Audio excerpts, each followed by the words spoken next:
Sports and life meet head-on today in Stillwater as tragedy struck this morning during a homecoming parade. A car ran into a crowd, killing 3 and injuring 22 more. 8 critical, 7 serious, 7 wounded. Governor Mary Fallin has ordered flags to be flown at half-staff. A driver, 25 years of age, a woman, was arrested. A somber mood indeed, but fans have made their way into Boone Pickens Stadium, and they are all too familiar here in Oklahoma with tragedy. Plane crashes to the men's basketball team leaving Colorado in 2001. The women's basketball team prior to a key game with Iowa State in Ames in 2011. And as the players meet with their coach, Mike Gunday, who's been through so much of that, all of it in fact, the game goes on.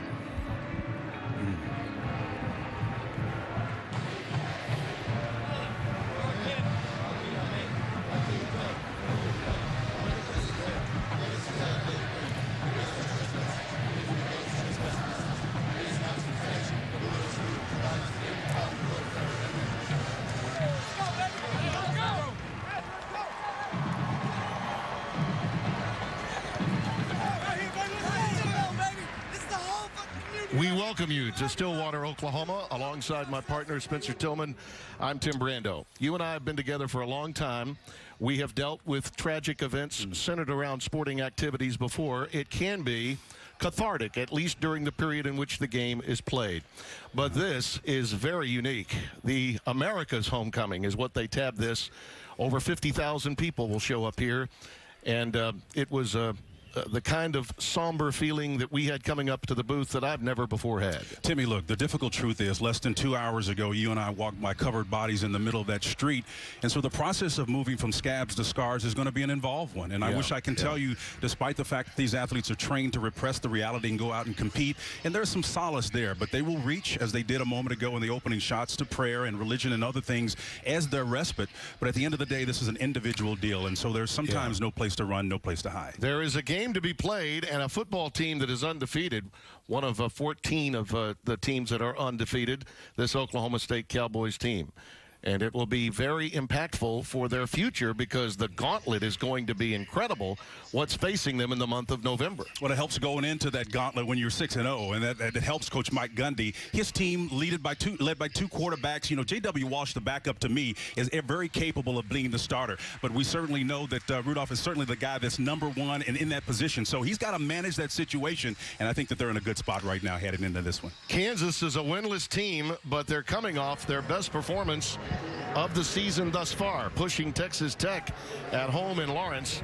And now with their true freshman starting quarterback on the road for the first time in the Big 12, they look ahead to what they believe might be an historic win under his regime. And for Mike Gundy, now in his 11th year, being involved in the national spotlight is something he's accustomed to. It's happened here many times before. But our conversation with him yesterday is somehow foreshadowing in that much of what we discussed was the mindset and the philosophy of keeping an even keel. And today, that even keel will be tested in ways he never imagined. And it all began many years ago when he had a chance encounter. Actually, it was orchestrated for him. His then head coach of Oklahoma State, Bob Simmons, allowed him the opportunity to meet with Bill Walsh, the late Bill Walsh, legendary coach of all those San Francisco 49ers teams. And it was there where he gleaned this approach that he now demonstrates every single day, trying to maintain an even kill no matter what the context of the situation is. And it has paid big dividends in this transition season for them. Kick will go through the end zone, and they'll bring it out to the 25-yard line to open things. And let's get the 3 things, Spencer, we need to know with the Jayhawks have the football. Well, first of all, you got to avoid the road correction, right? I mean, that's the bottom line. Ryan Willis, their quarterback, has been on a bit of a roll. Now the context change, a full stadium. It's in a hostile environment, a top 15 team. He's got to deal with that. And then they've got to man up. How about DeAndre Mann? Ran aggressive last week. He's got to double that up again on the road. And, of course, the fast start puts them in a situation where they can have the outcome that they desire here in this road game. DeAndre Mann coming off that 107-yard performance, a career high for him a week ago. Opens in the backfield. Keon Kenner, their leading rusher, has been nicked up. He'll take the quick pitch and cuts back And is out to the 28-yard line for a gain of about 4. Jordan Burton makes the stop, and the numbers on Ryan Willis really don't tell the entire story. It's about handling crucial situations. He's had him into win 3 last week against Texas Tech. Again, look for the same traits today as he navigates this offense. On 2nd and 7, pressure off the edge. This is the leading sack team in college football Division I. He'll have to get rid of it quickly today. Trey Parmalee was the intended receiver, and all eyes on Emmanuel Agba, and he has help. On the other side, Jimmy Bean, overlooked by some, number 92, can really bring the heat. Yeah, he's got over 4 tackles for losses. That's what's going to be the challenge for Willis. He's got in rushers as opposed to Baylor when that pressure came from inside, Tim. 3rd down and 7.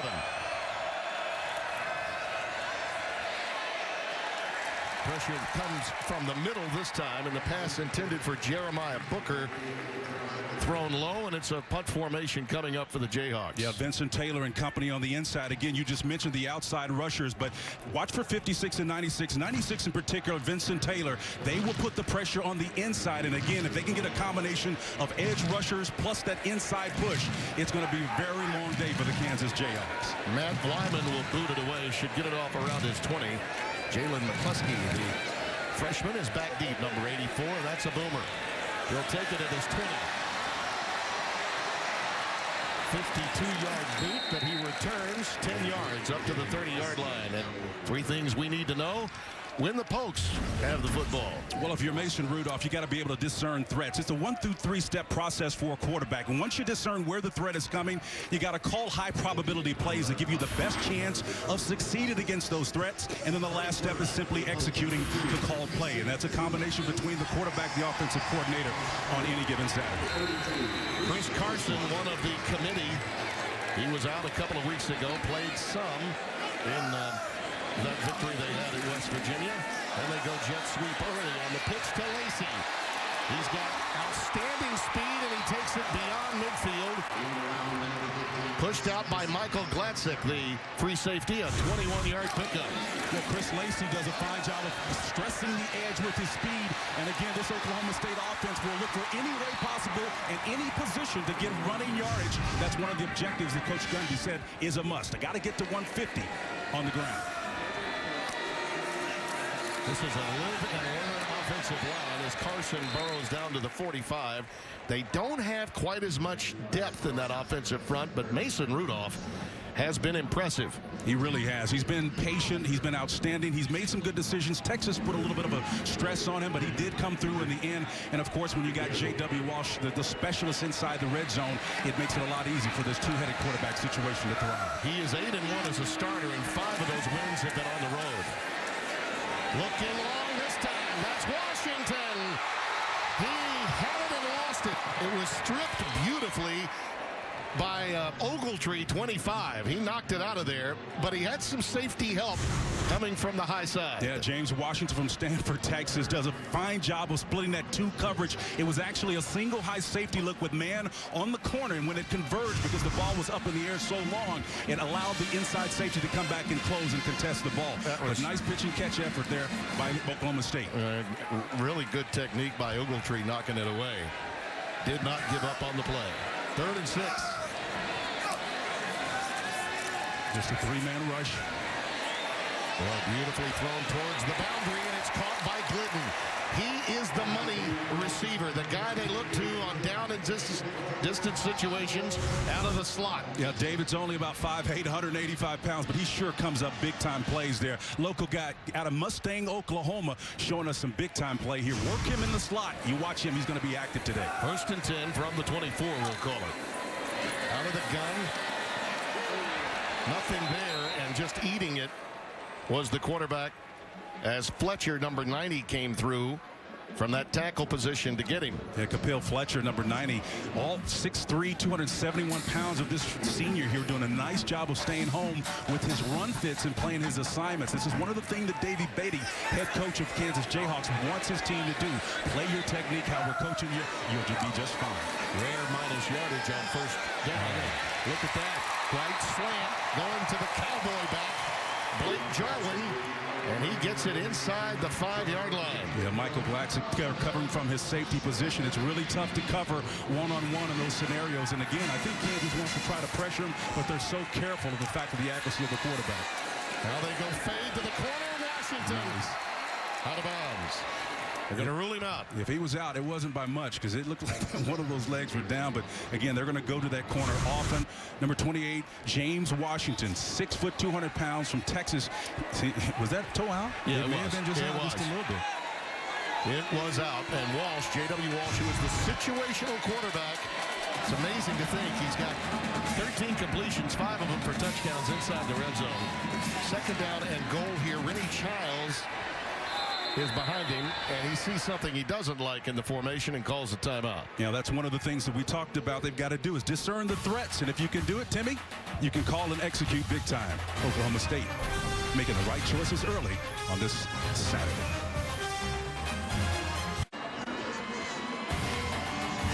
College football on FS1 is presented by Geico. Along with Spencer Tillman, Tim Brando here in Stillwater, Oklahoma. And the Cowboys wasted no time getting the ball inside the red zone where they've been awfully effective. But the thing is, I think that they were really well served in sparing themselves some time. J.W. Walsh called him a timeout because he didn't have the look rather than rush to play. Childs remains the eye back. Fake it to him. Oh, and he just waltzes in. Does Walsh for the easy touchdown. Beautiful read by Walsh, and this is why they dial him up in these situations. And this is the reason why you want the read to work. And again, when you've got a solid running game, they must respect that. And you can see Walsh goes the opposite direction, adding to his touchdown numbers, which is at 6 right now. He didn't get a chance to throw the ball, but I'm telling you, his completion ratio is off the charts. 235 is his quarterback rating. That's sick. The extra point by Ben Grogan, who's kicked some real important ones so far this year as they head towards November in what has been an event-filled September and October. J.W. Walsh. Walsh is right in, and they lead by a touchdown.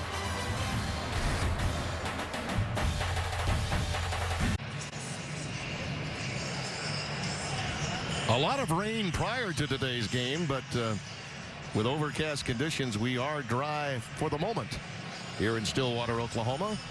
So we bring you inside Boone Pickens Stadium on a surreal day to be called homecoming. Along with Spencer Tillman, Tim Brando, happy to have you with us. And Jayhawks went 3 and out and only kept the ball for 30 seconds. That's the answer. 8 plays, 70 yards, and Walsh with the 3-yard touchdown run to end it. Shadler awaits the kick. Cox is also back there, and he'll take a knee. Well, the World Series begins Tuesday as Daniel Murphy, or should we just call him Babe Ruth? and the Mets will be in Kansas City to take on a Royals team in their 2nd consecutive Fall Classic. Coverage of the game begins at 7:30 Eastern on Fox with a special extended pregame coverage that begins at 7 Eastern, all on FS1. Well, how about that single scoring by Lorenzo Kane from first base, making it all the way in last night after a 1-hour delay to close out the ALCS.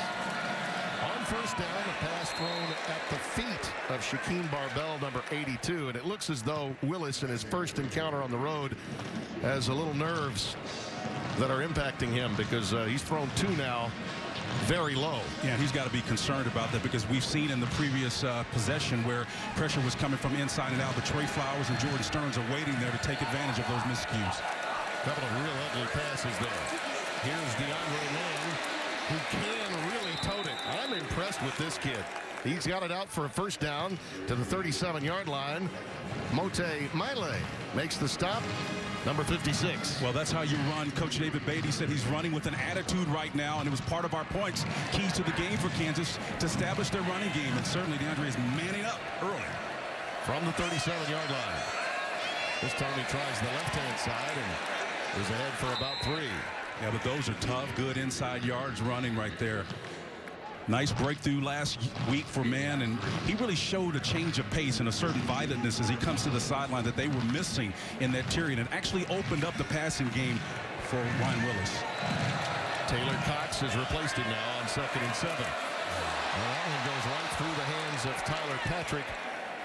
Now, in defense of him, that pass was a laser thrown, a real dart, but he should have brought it in. Yeah, Tyler Patrick's a pretty good athlete. Followed him. He's from Texas, from the Woodlands area, which is the far north part of Texas. 6'1", 179-pound freshman. You got to catch that one in zone coverage. Willis put it right on the mark. He should have caught it. 3rd down and 7.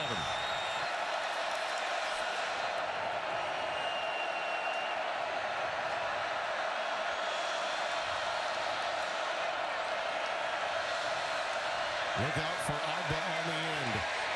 Here's pressure. He is flushed as Willis. And Agba in chase, in pursuit. He gets away from him again. And finally, they catch up with him. It's Widener, 45. He's coming at that star linebacker position to take over for Simmons, who was going through surgery a week ago. Kept that play alive for as long as he could, but a 4th and 8 coming up. Yeah, number 13 can help himself only so much. Here's the opportunity for Patrick out in the wide receiver slot to catch him in that zone coverage. He's got to do a much better job as Tyler Patrick of settling down and helping his quarterback and completing the pitch and catch. Wyman again to boot it away with Jalen McCleskey back deep. From his 15. Good coverage that time by the Jayhawks. Only a 5-yard return. Well, the Cowboys have been rounding up late wins to stay undefeated. Against the Horns, it took 2 field goals in the final couple of minutes to escape Austin. Ben Grogan getting it done. It was Ben Grogan again kicking the Pokes to victory late against K-State in a game you saw here. And it took a J.W. Walsh touchdown run in OT to take down the Mountaineers. In Morgantown, Mountain Mama take me home. Country roads belong to Oklahoma State that day. On 1st down, Carson takes it beyond the 20, near the 22-yard line, in the arms of 96 Daniel Wise, the freshman from Louisville, Texas, has really played well the last couple of weeks. He has. Timmy, you're talking about the type of way that Oklahoma State has won over the last 3 games. Again, not trailing as much as a minute left in those contests. Let's just call them the cardiac Cowboys, if you will, as Mike Gundy looks on. And they don't want to win that way, but it's nice to know from a character standpoint that you can if you have to. 2nd and 7. Little reverse action coming. Beyond the 30 to the 32 comes McCleskey. The freshman stopped by Marquise Roberts, number 5, a 10-yard gain. Well, McCleskey is part of this kind of scheming that Mike Gundy goes, and he's a tremendous job as you look at the numbers. Some of the pantheon of coaches, Jimmy Johnson, Pat Jones, Bob Simmons, Les Miles, of course. Those are some quality coaches. He's right up there in the mix. Carson again to the 35-yard line. You know, the stability that he's brought to this program. He played for Pat Jones. He began coaching under Bob Simmons, and both had tremendous influence. He sort of went the Simmons route as a coach while playing for Pat.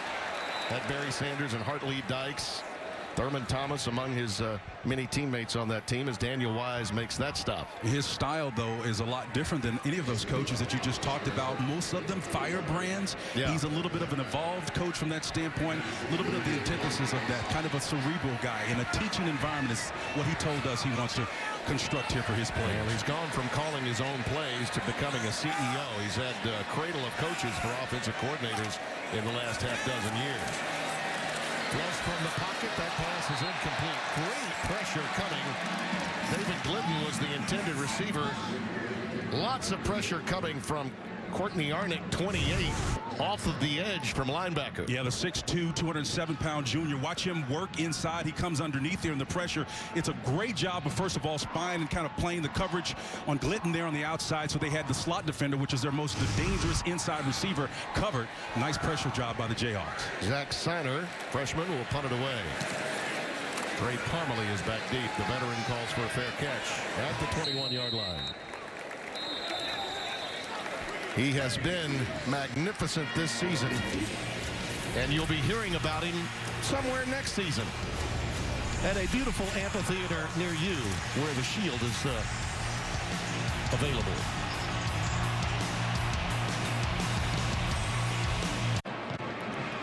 This is one of Spencer's gifts to all of you watching today, courtesy Glenn Spencer, the defensive coordinator.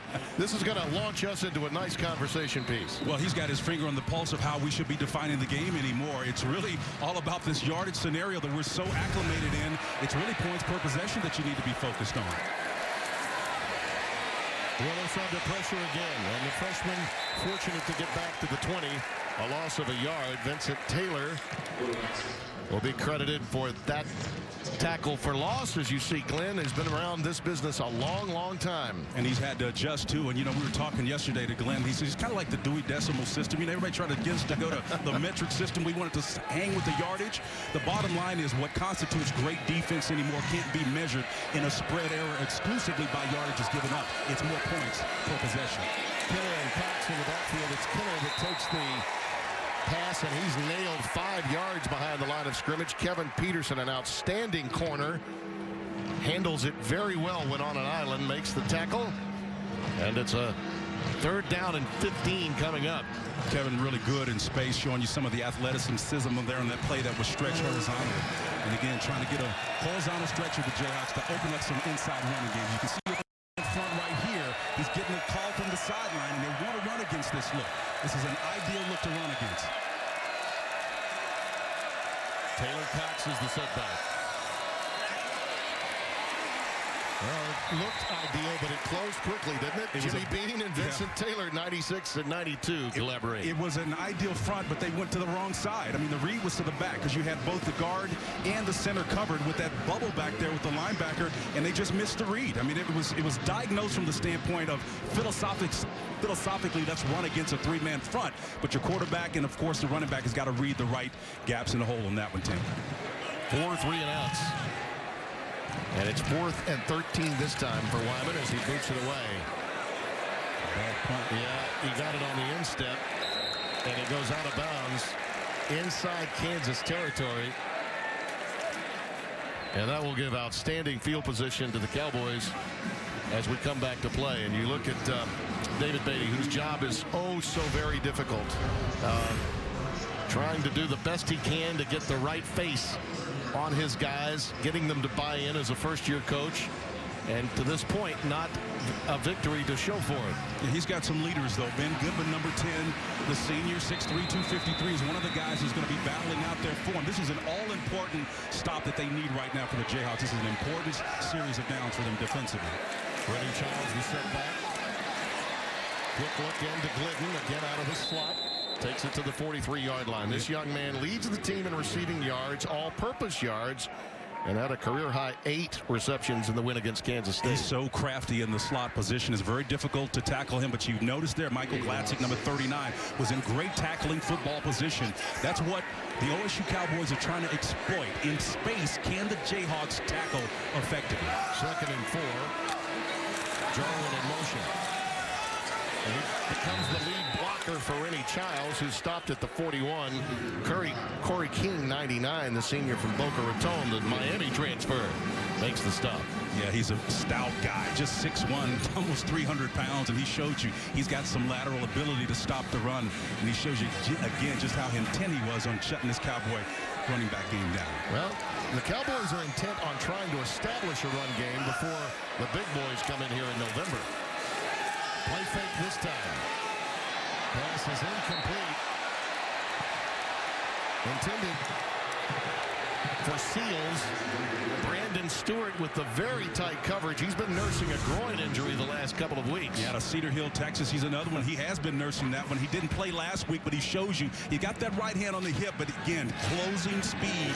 Brandon Stewart showing you exactly how you have to play in man coverage against this gifted, very talented wide receiver corps for the Oklahoma State Cowboys. Well, it's a 4th down and 4, and they'll go for it. Not uncommon on this side of the field for an explosive offense like Oklahoma State. Just a 3-man rush. Going to play coverage.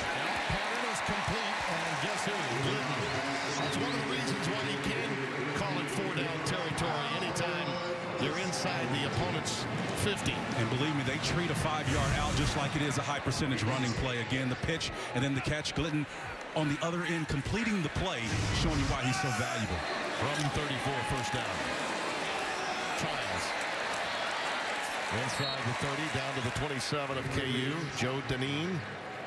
Yeah, Fish Schmitzman also helping on the stop there, Tim, and you can see the pattern developing from a play calling position. You're going to stretch the perimeter, then you come back to the middle of the field. I call it painting the field. That puts as much stress on the back end of a defense as possible, making Kansas defend the entire breadth and width of the field. Something they should be accustomed to after playing Baylor and Texas Tech in successive weeks.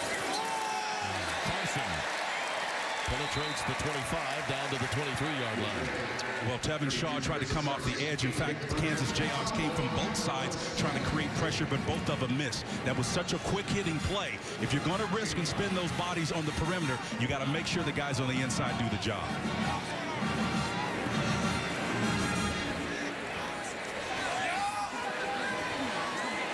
Glidden is in the slot left. Plenty of time. Rudolph now decides to tuck it and ushers himself out just shy of the 10-yard line at the 11. Move the sticks again. It's interesting, this relationship that Rudolph and Walsh have with one another.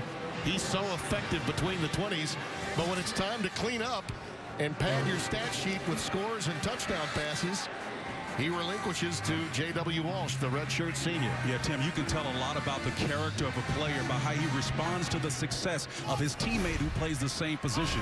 These two right here in lockstep, and that's a luxury for a coach. It will be first and goal as they say they're at the 10-yard line. Carson. And he just carried a few Jayhawks down to the 5. It's all about putting pressure on the linebacking core right here. These guys have to go with one of them in motion. You don't know till the play is snapped that you can see the motion goes with it. That puts the stress. I love that matchup anytime. But now that you've got the inside cleared up, you can pull it down and run with it and create plays. Mason Rudolph paying it off with the motion.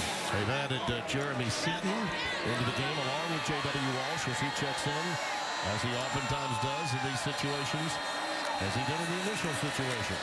And guess whose number he calls? Down to the 1. Again, the alternating style of stressing with motion preceded by a play on an out and then an inside run. This is just textbook type of play calling by the Oklahoma State Cowboys. Mike Gundy's, this is his offensive system, right? He's controlling the clock. This is a balanced attack.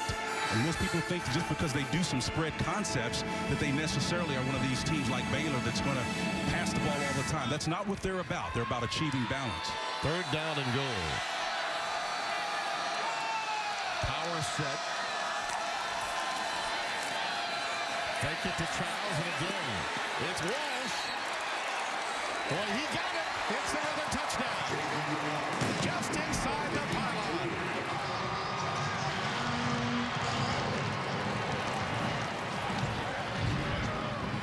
Pistol Pete looking on as J.W. Walsh is money inside the red area, able to find that pylon and extend with those long arms. You know, it's sadly for Kansas, it's the same play that he scored on before, only to the opposite side, and they did a better job of defending it. His 5th rushing touchdown to go along with passing touchdowns, which he has 5 as well. Tim, it's the added dimension of being able to run the ball with intention. Most teams, as they get down in the red area, may have a quarterback, but they really don't mean on putting him inside to run the football, but they can do it with J.W. Walsh inside or outside. You got to account for that extra body. Rogan gets the extra point, and the lead catapults to 14. Gotta give it to Walsh, the redshirt senior from Denton, Texas. He knows he's got a piece of the game. That's why he stays involved. And boy, when you talk about situational, I don't know of any better.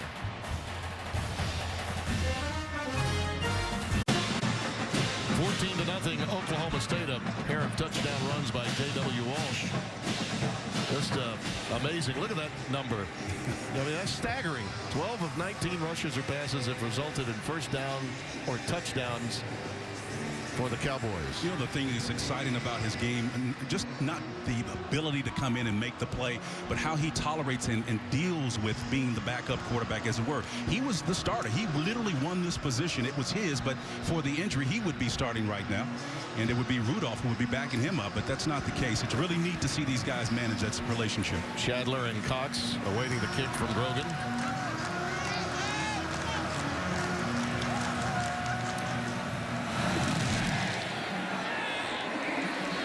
Nothing doing with this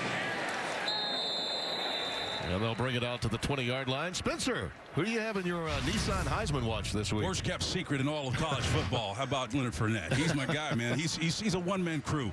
And part of it is because he's got a coach, and Les Miles is a small ball specialist. He's going to continue to feed him because he's got somebody special. Now, I will say that Trayvon Boykin at TCU is special. The job that Sonny Cumbie and Doug Meacham have done with him has been nothing short of astounding in less than a year and a half time. And Russell, of course, another big day in Waco. Rain didn't get in his way. And their victory against Iowa State. There's a quick out pattern to Trey Parmalee, and Parmalee is corralled out of bounds at the 31-yard line by Trey Flowers, number 31.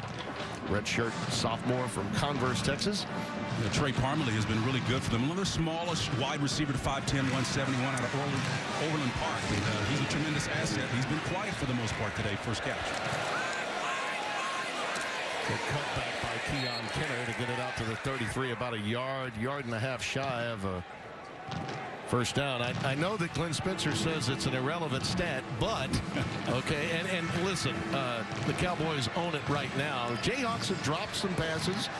And early, I think Willis had the jitters while starting his first road game in the Big 12 as a true freshman. Yeah, it can, stats can be indicative as Glenn Spencer looks on now from the back. That's Coach David Beatty. It can be indicative of success, but on the defensive side of the ball, you're quick to erase that because it's all about points per possession. Kenner gets it out to the 37. And by the way, I agree with him. And I don't know how many times now with the advent of the pitch and catch spread attacks in the Big 12, where you've got the top 3 offenses in the game, critics are saying, well, they don't play defense in the Big 12. I don't know that defenses in other conferences have to deal with these kinds of high-powered, high-octane offenses either. On first down, quick out again towards the boundary to Parmalee. Out at the 43-yard line, Trey Flowers again there to provide the coverage. And I like how they're moving Parmalee around. The last completion that he had was to the opposite side of the field, and they're looking for matchups here, Timmy. And talk to your point about that. It's really about understanding the context of your time. Most coaches aren't willing to shift, but Glenn Spencer is one of those that understands how we should be measuring successful defense. I think it opens a Pandora's box as you see Kenner stop after about a yard gain, maybe 2. I think it opens up a question about the former coaches on the committee. Yep. The guys that see the game the way it used to be played are on this committee versus those that really ever had to deal with something like Baylor and TCU and Texas Tech's approach and Oklahoma State's. Well, that's a great analyst position right there. Maybe you want to swap jobs here right quick? You don't do that? I mean, it's true, though, because, again, you have to use the same metrics that are relevant to the game right now, Timmy. I think that's a fantastic point to be made. Is that panel of 13 wise enough to understand that what we should be looking at from a number standpoint are really relevant to the game these days? I'll make the observations and you analyze it. Okay, that's the way this thing works, is we have a flag down pre-snap. Now, the good thing about it. Full start. Offense, number 55. 5-yard penalty. I think the whole line really moved. Reggie Smith is our referee today. Yeah, Bragg was the ring leader, but, if you're going to do something, do it in unison. They're hearing the same message. That's great. So they back it up to the 40-yard line, and it's 3rd down and 8. At this stage, the Jayhawks defense needs a break. Oklahoma State has dominated time of possession and yardage. Kansas needs more than 1 first down in this series. Kenner remains the setback. Got pressure. Off the edge, Ogba coming. He's got plenty of help. Yeah, Ogba was in that group. Chad Whitener from that Mike position in for Ryan Simmons in there. Timmy also. We played one here in Stillwater. Cowboys on homecoming have control against winless Kansas.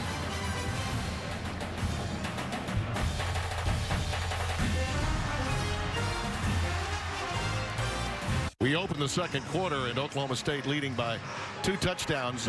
Points per possession would be nada at this stage for Glenn Spencer, the defensive coordinator. But at times, if you look at that point, they might play 18 possessions, the Oklahoma State defense in this league, versus, say, 10 that other teams in other conferences might play. Here's the reality, Tim. Teams are getting off as many as 100 or more plays. And if I can get a mean number of 1.5 or 1.6, that's a good number in terms of being able to curtail them and keep that production down. If a loose ball is out. Yes, a muff on the snap for the punter, and it's recovered in the end zone for a touchdown. Latavius Jones, 24, comes on top of it to make the play. But a clear problem for Wyman. It went over his head on the snap from the deep snapper. Latavius Jones, 5'10", 175-pound senior out of Houston, Texas, North Shore, a quality player. Johnny on the spot there to snatch that one up, scoop it up, and score. Well, memories of the conclusion of the Michigan State game dancing in the head, although that was not one that went over the head of O'Neal. He could have thought better of it under duress once he got possession of the football. They may be checking to see if, in fact, he got it into the end zone for the touchdown. Knee and ball. And, again, you got to remember where the ball is located when the knee hits the ground. Let's take a look at it. And I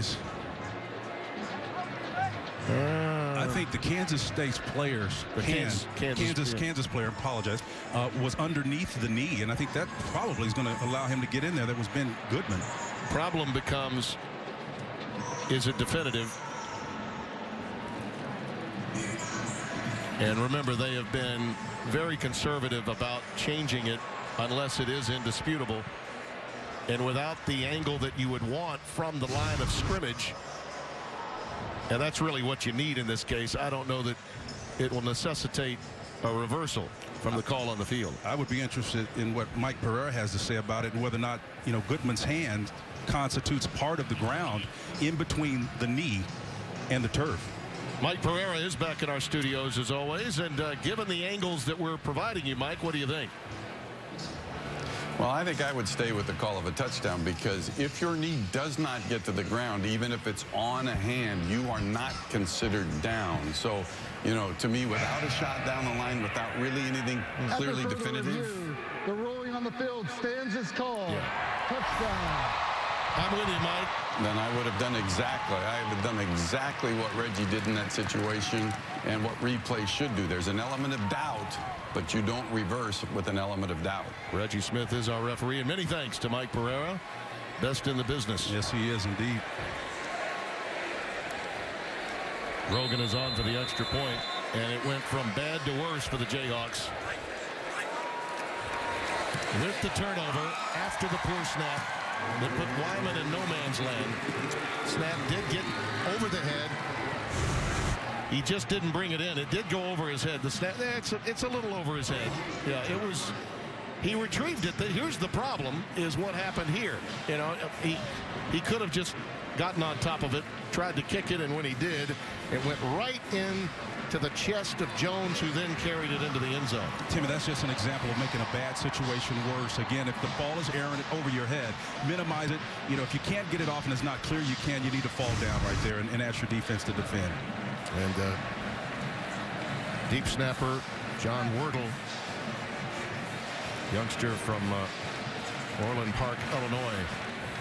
It wasn't the worst snap, but it was over his head. Look at that. Most non-offensive touchdowns in the FBS since 2006. And look at it. That's strong company when you think about it. That's the third way that you can win games. And I think you can attribute a lot of that to the culture here that Mike Gundy has created. The balance between scholarship players, offense and defense is about 39 to 42. Somewhere thereabouts. Of course, the defensive coordinator, Glenn Spencer, will probably argue a little bit about that. But most of these guys on special teams are playing on the defensive side of the ball. So that's a point of emphasis for this Cowboy team. Taylor Cox brings it out to the 31-yard line. Jenny Taft has this Lowe's game break back in our Los Angeles studios. Jenny. Tim, thanks. It was a back-and-forth battle between these two SEC rivals, Auburn and Arkansas. This one took 4 overtimes, 4th and 9. The Tigers need a first down to stay alive and a touchdown and a 2-point conversion. The pass is incomplete. The Razorbacks win at home. Final score, 54-46. Tim Spencer, back to you. Doctor. Oh, and the love lost between Gus Malzahn and Brett Bielema. That's a big win for Brett. Brett Lashley, the offensive coordinator at Auburn, getting a lot of pressure as well. Just a few years ago, they were turning a national championship. DeAndre Mann gets it out to the 40-yard line. He's been effective when carrying it. Mote Miley with the stop, number 56, youngster out of Euless, Texas, Tyler Junior College, making the stop. Miley is at force in that middle, and he will be the run stopper that they're counting on to keep DeAndre Mann in check. 5 carries for 30 yards from man. Not much this time. Stopped at the point of attack. Here's the thing, if you're Kansas, even though you're not getting a lot of yards inside right now with man, you got to continue to do it, because that's where you practice all week long. You've defined, and that's the message. If you abandon it now on the road, you're selling something to your team that you're not willing to keep your core values attached to. So they'll stay focused on the run game and run where it's expedient. 3rd and 2.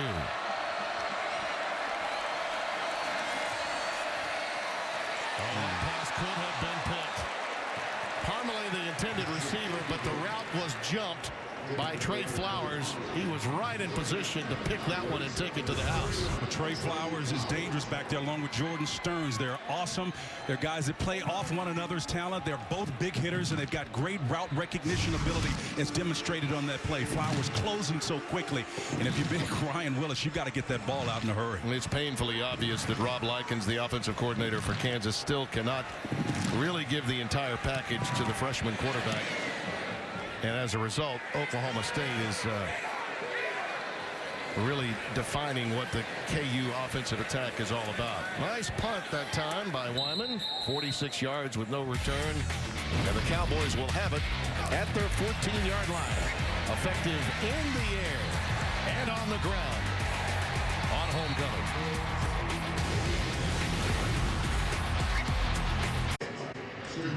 We welcome you back. 21-0 Oklahoma State with the lead.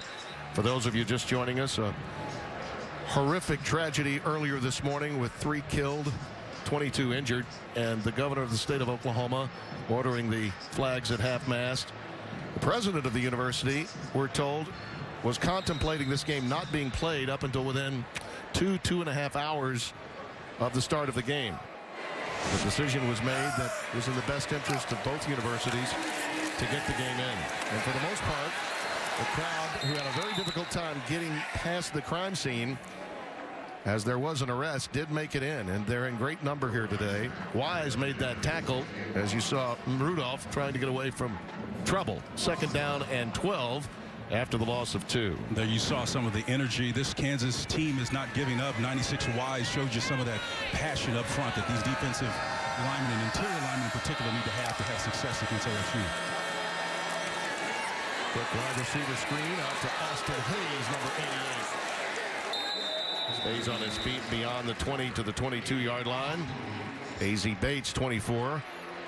You know, Basie had a shot him the first time around. Again, you got 6 additional yards after that initial contact. Basie just wasn't in position. He was in position to make the play, but didn't wrap up and finish with a good football technique. And that's what OSU was counting on with their talented wide receiving core. 3rd down and 2. Little corner blitz here, slot blitz. Yep, here it comes from Marquise Roberts. It's picked up. Glidden's got it on the crossing pattern.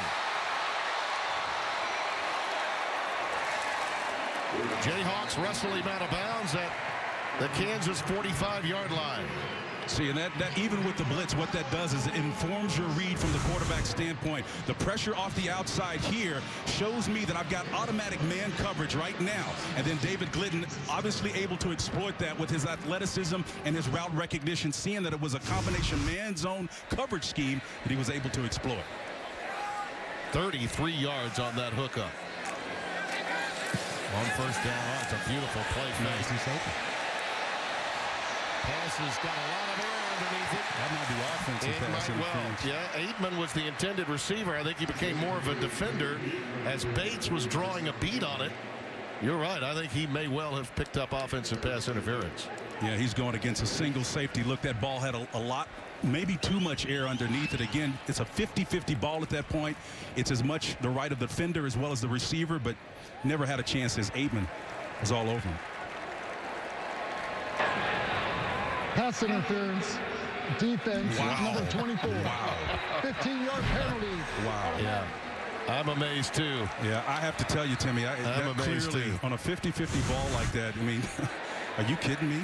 I mean, look at, he's got his hand on his back. He's pushing him out, the left hand on the shoulder. Yeah, and I mean, they allow it. It's all about who gets an advantage from it, right? They allow a lot of jousting in that situation. I'm with you. I think they missed that one. Washington coming the other way with it. James James Washington pushed out of bounds inside the 10 by Fish-Smithson. And one thing is clear, Basie Bates, they're picking on him a little bit. They see where the matchup is, and he's doing a great job with Washington. Watch the missed tackle right here. The second in this series where Bates had a chance to bring him down and an extra 10 yards almost after that initial contact. J.W. Walsh has checked into the game. Twins look up top. Maybe a combination route, a smash route. Slot position. Childs in motion. Walsh runs right into the Jayhawks outside linebacker Tevin Shaw, number 30. You know, it's been said before, Spencer, and it likely will be said many times, when you're 0-6 or 0-anything, it's hard to get the 50-50 calls. It's hard to get 50-50 opportunities. And I think that situation on the offensive versus defensive pass interference is yet another example of it. Yeah, well, Mason Rudolph is back in right now. Let's see if they pass the ball in this scenario. Clearly, he's not inclined to run it down here. Same Twins formation. Let's see if he passes it now. There you go. He does. That's the fade in the corner. And another flag comes down. Ogletree defending. Problem there may have been that he didn't turn his head towards the ball. Yeah, you know. Pass interference, defense, number 25. The ball will be placed at the 2-yard line, 1st and goal. Timmy, to put everything in context, the previous play, when J.W. Walsh was in and he ran it on it, it was the same Twins package and looked at that formation. You have to, because of the inside alignment over the slot, that guy can always become a run defender. So you throw it in that scenario, and it came back with a nice effort by Mason Rudolph, even though it was incomplete. Raymond Taylor, number 30, is checked in behind J.W. Walsh, who's back in for this play on 1st and goal. Nice. Jeff Carr drives one in, and it's 27-0. Inside zone read, you can call it zone read, you can call it option. It's almost like the inverted old-time stuff we used to do in the wishbone. A little ride and mesh, the defensive end slams down inside, hand it to the back. He walks in, hits his head on the goalpost. That's like stealing, Timmy.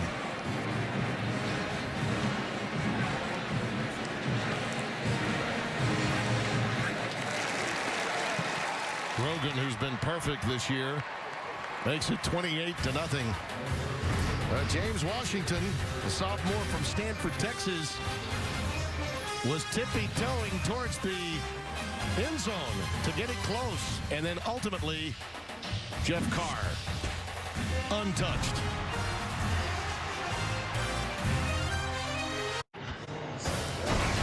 College football on FS1 is presented by Geico.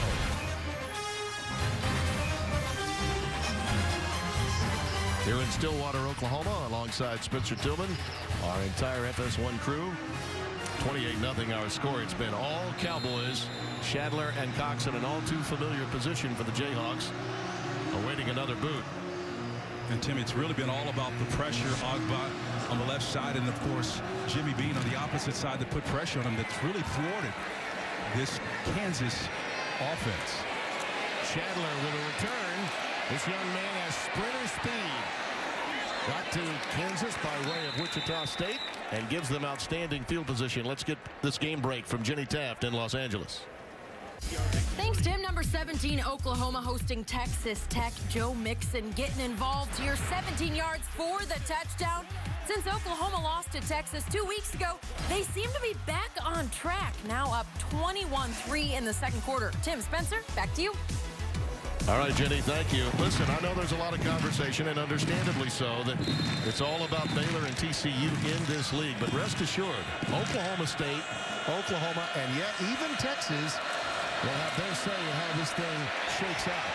Willis under pressure just has to heave it as once again, coming from the edge, Agba all over him.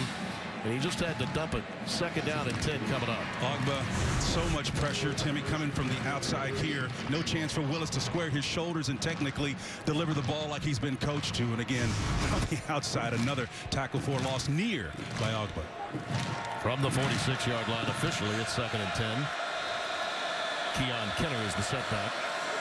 Play fake to him. Looking long for Jeremiah Booker. And Will defended along the sidelines by Kevin Peterson.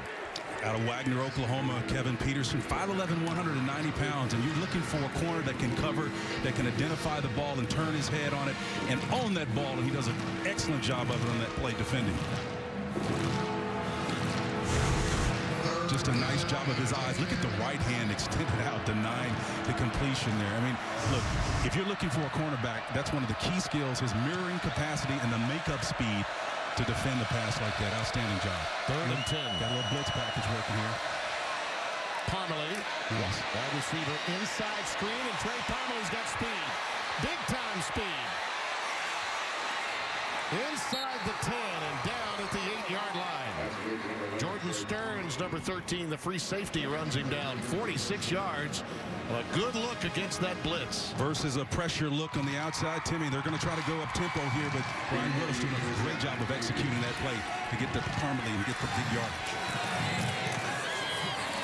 Keon Keller with markers flying. And it's going to be holding inside there. Down at the 3-yard line, and this will back them up. Well, it still doesn't negate how they got down here. It was really Personal foul, chop block, offense, number 78 and number 81. 15-yard penalty. First down. Larry Mazik, the senior, with a big-time mistake. Well, Mazik really, he's sitting right here, right? And you cannot, when your guy's engaged, hit somebody else. The chop block really shouldn't have been called on him on that one. No. That was Kent Taylor.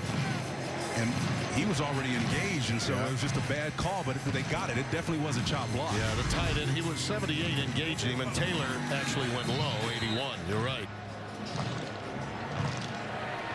So 1st and goal all the way back to the 23 now with Cox and Mann in the backfield. Pressure look again. Nasty blitz. Look at the reaction off of that delayed draw to Cox. He gets it to about the 18, maybe a gain of 5. Well, 2nd and goal from there. That was a Kim coming from distance there, showing you some of the speed, and it's coming from everywhere. Vincent Taylor was part of that package, but he's up front. You expect him to bring the pressure, but what they didn't was a Kim, number 9, coming from depth. It was a delayed blitz, effective nonetheless. Jussie Akin. Watch for Agba, 18 hurries in his career for Oklahoma State. Here he comes again. And against the pressure, Willis throws it away. And it was really coming down on him. That's a school record, 18 hurries, by the way. Well, they did a good job, did Kansas, in picking up the blitz, coming off the backside, off back, sensing it was coming. And David Beatty looks on and says, hey, we're getting close. We just need to pay it off, man. Pressure coming by number 6 on the outside here, giving Willis a semblance of a package right there. Yeah. Taylor's up, boy, he's just been putting so much consistent pressure on him. You got 2 men on the outside right here. Here's another pressure package on the outside. Let's see how they deal with it. They're in trouble here if they've got double. Wow, what a gamble. On 3rd and goal, it's there for Booker, but he is overthrown. It was there, and Willis really upset with himself.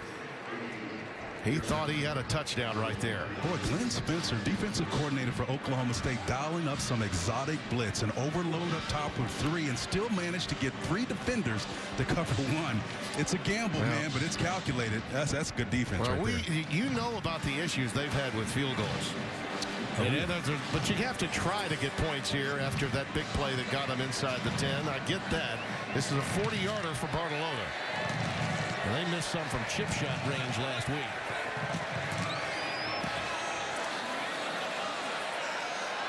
And this one, he got it through just beyond the uprights.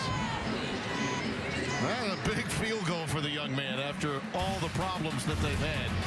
Dan Parmalee was the guy that set it up, that got him in position. The nifty running. Parmalee placing the ball, sitting where it needs, trying to give this Kansas Jayhawks a chance to fly again.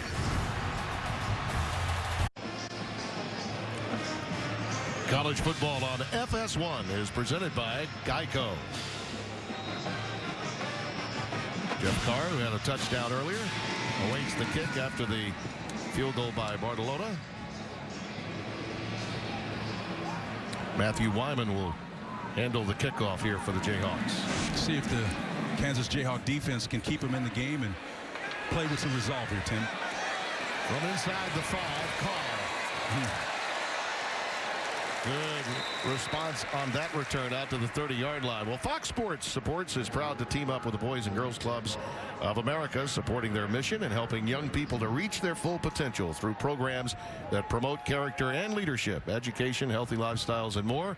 For more information, visit foxsportssupports.com. And that Boys and Girls Club in nearby Tulsa, Oklahoma, was where my partner Spencer Tillman spent much of his youth. Now the North Mabee Center sounds a lot like the strategy and philosophy of Mike Gundy, how he's handling his kids. Understanding off the field is important as what they're doing on. Chris Carson out ahead for a couple of yards. Joe Deneen making the stop. This is a young man from Lilburn, Georgia. Got hurt his junior year of high school, and as a result had to go the junior college route. Hoped to be a Georgia Bulldog. But, you know, they've got quite a few solid running backs that wind up going there. And after the injury, this is where he found a home. Yeah, he's one of the more talented guys from a physical standpoint, believe it or not, on this team. On 2nd and 8. Just a nice little curl that's available for Glidden, and then he takes it ahead for yet another first down. Yeah. Tevin Shaw wraps him up. Yeah, Tevin Shaw is there to stop, but, you know, again, it's after a significant game, and the chains are moving once again. And while it doesn't seem like the up-tempo pace is part of the plan, by nature, the chains move, and there's no solution to stop this OSU offense. So solid at that spot. 5 catches, 85 yards today. Play fake, Rudolph. Looking long. Inside the 10 and caught by Washington. Beautiful over-the-shoulder response.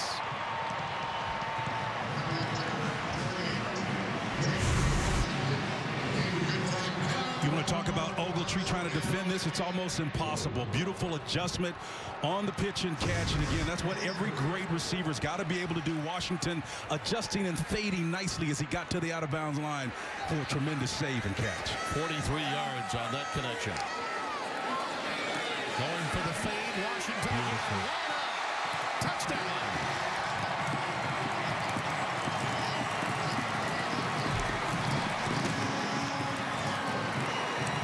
You wouldn't expect a guy that's 6 foot, 200 pounds to move and have such great body control as James Washington does. But on successive plays, he shows you what separates him from that wide receiver position, working in the corner with a nice hand and haul it in. How's that? Yeah, man? That's a little bit like when you think about it, the game within the game, a quarterback like Rudolph and Walsh, they have such a great relationship with the receivers.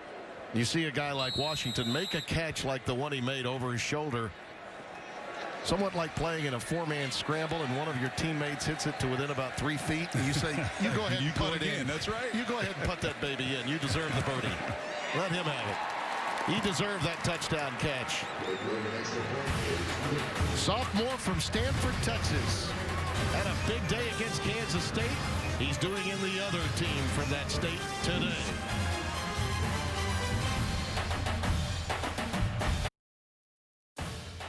Coming up on the State Farm halftime, number 2 Baylor does something it hasn't done all season. Alabama hosts Tennessee as they continue to get back into the playoff picture. And we'll head to rainy East Lansing as Michigan State sports a post-Michigan hangover. Tim Spencer, we'll see you then. All right, Rob. Well, Pistol Pete has been busy today. No doubt about that. And Gunner has been running 100-yard dashes throughout the day. 35-3 our score as you take a look at James Washington's last drive. Yeah, a little catch technique here, but believe me, this is a man-covered scheme, and it's about finding the favorable matchups. And then Washington gets inside the numbers, but he gives himself a significant enough cushion, a margin for error, so that he can come back and make the play. And then, of course, you want to pay it off. Again, a double step in the move. Pushed him inside, got his hip square, and then Washington used that right hand just to haul it in. Well, that's right there. That's like Barishnikov, Timmy. Beautiful footwork in the grass. You're so classical. From the 25, it's 1st and 10. Quick out for Darius Crowley, number 12. Stopped right at the 30-yard line. And let's see if Kansas can answer. Again, they're going to probably go up tempo and try to move the ball down the field. But this team is young. And as you alluded to earlier, Tim, is about Ryan Willis not giving him too much, but executing the staples of this offense. Can he do it? 2nd down and 5. Parmalee in motion. Willis rolls that way. and throws it over his head at about the 44-yard line. By the way, last year, Oklahoma State won 27-20. They had 272 total yards of offense that day. Well, they now have 275, and we're not to halftime today. Well, they'll never be accused of not being prolific offensively. You know, the key is, can you get it in your pocket and play with that lead and close people out early instead of having to rely on the last minute of the game to pull it out in the end. It was Tyreek Hill's 99-yard kickoff return that eventually won it in Lawrence. We got a fan technique on the offensive line. They're expecting pressure from the outside here. Let's see how they handle it. 3rd down and 5. Nice job. Looping it for Taylor, the tight end, incomplete. Outstanding defense from Jarrell Morrow, number 5. They did pick up the blitz here, though, Spence. Yeah, and again, it was the tackle that called with a fan. He just taps his hind parts on the outside. He's saying, I've got pressure here coming off. I need some help. So they slide protection and open up that way. He gets the widest threat. And then Willis has a chance to throw that ball right there. It's a nice job of recognition in protection and delivery. Unfortunately, they couldn't convert. And that's been the case all season long for the Jayhawks. McCluskey will let this one bounce, and it goes out of bounds between the 30 and 35-yard line. Well, a look at our Fox 4 after that 38-yard boot, and Utah, obviously, they are not the favored team against USC tonight in a game that'll be on Fox, but they are sitting pretty at number 2 behind Baylor. Ohio State still holding firm at 3 and TCU 4. By the way, we're both members of that 13-member committee.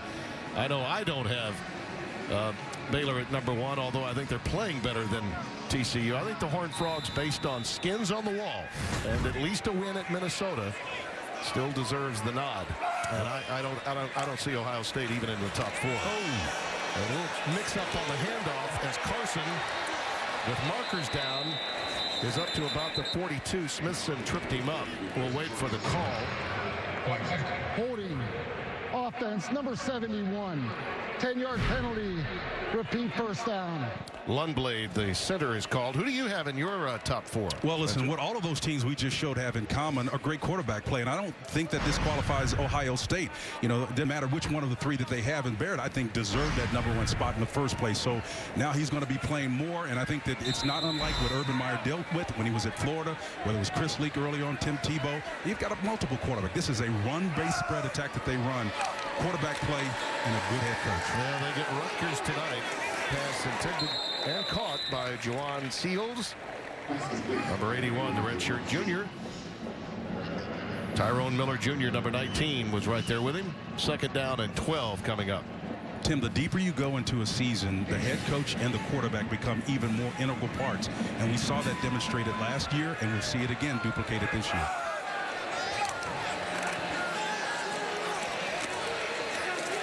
To the 34-yard line to Seals again. You know, something that ought to be mentioned at some point, Spencer, in the wave of importance in the college football playoff era. It's fun. Listen, I enjoy what we do for Fox 4, but I really believe we need to spend more time, especially early in the season, talking about the vast landscape. I hate to dumb it down to just who's in and who's out every week. Well, if we're doing that, I think the point that needs to be made is the college football world is flat, and how many people have an opportunity to be that team from week to week. There's not a discernible difference in most of these teams. That's true. A lot of parity. Pass is incomplete, thrown over the head of Seals this time.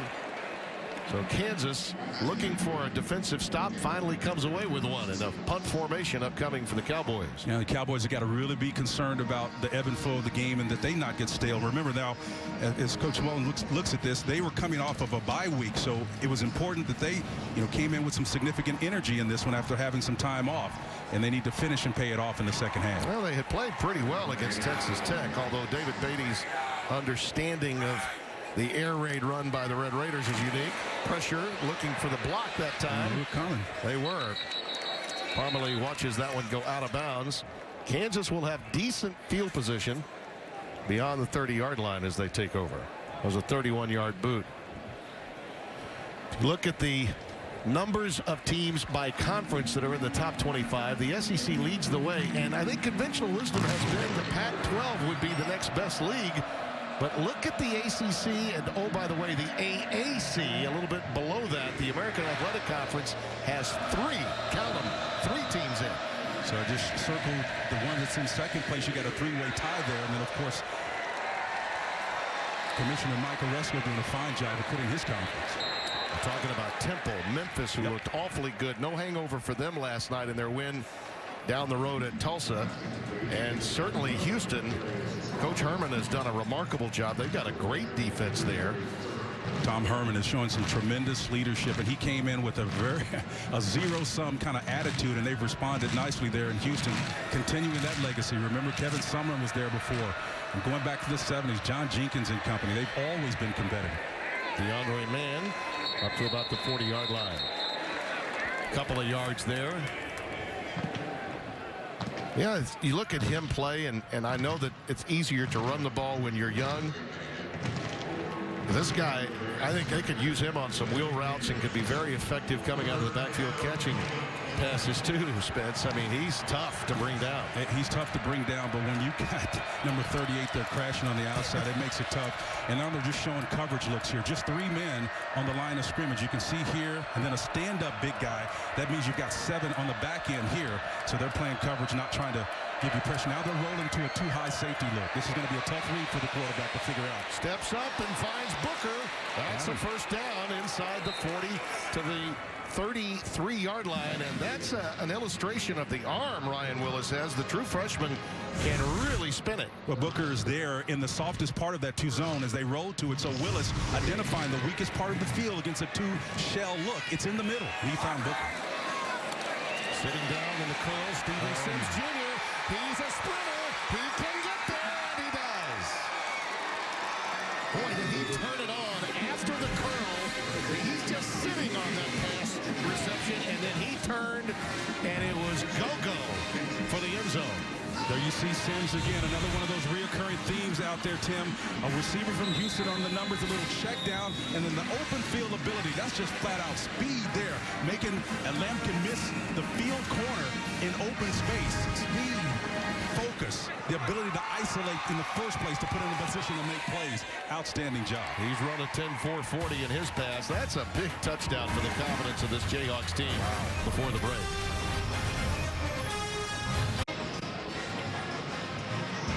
Steven Sims Jr. Well, he had a touchdown catch against Baylor a couple of weeks ago. Freshman from Travis High, Houston, Texas.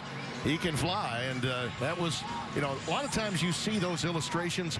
That's a route that's not supposed to get you to the end zone. It's not, but what it is designed to do is to put you in a matchup, and clearly Kansas believes that's a matchup they can beat, and speed is the great equalizer. You know, back in the olden days when we're running different systems, Barry Switz always used to preach this: speed and quickness is more important than size and strength.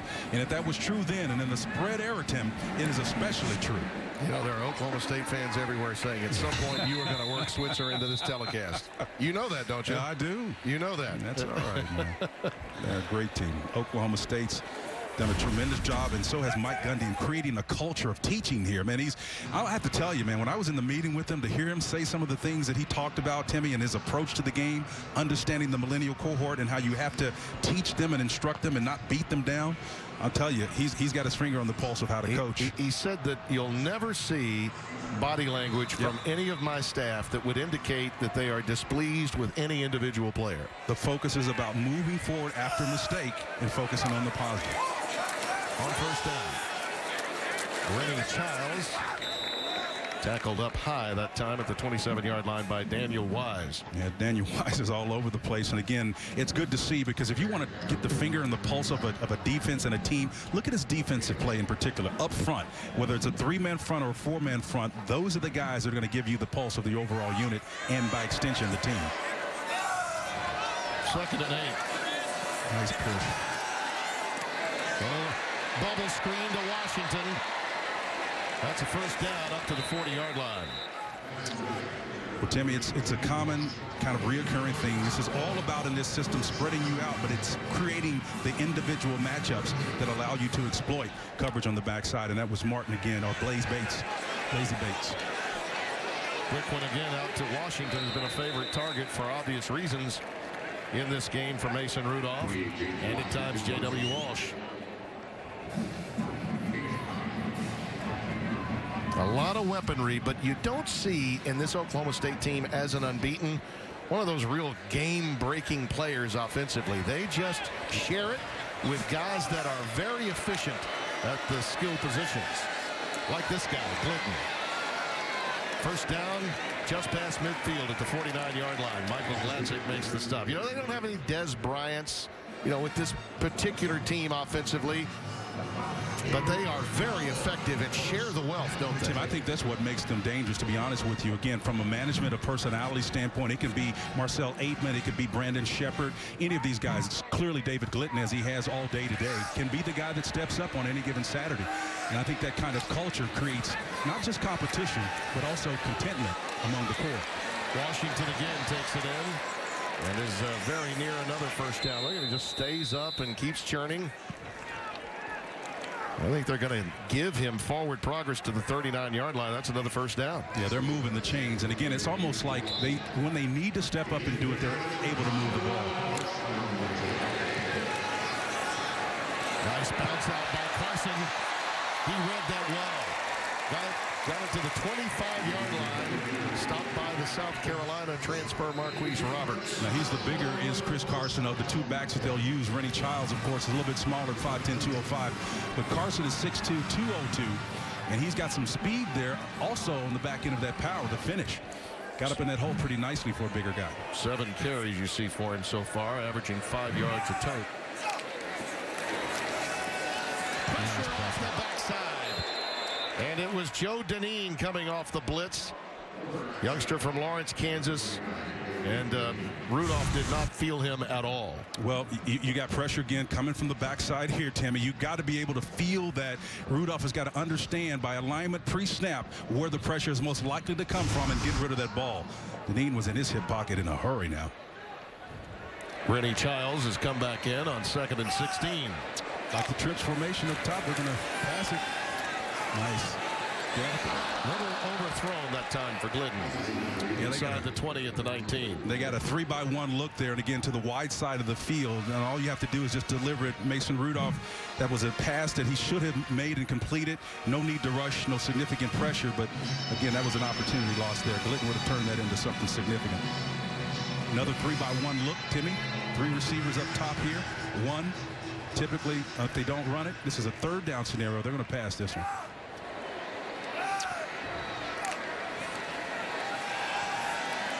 He dumps it underneath to Childs. He gets away from one. But the convergence of the Kansas defense pretty good there as you see the late flag coming down. Dorrance Armstrong, freshman, has really played well from that will linebacker position of late, warranting starting opportunities in today's game.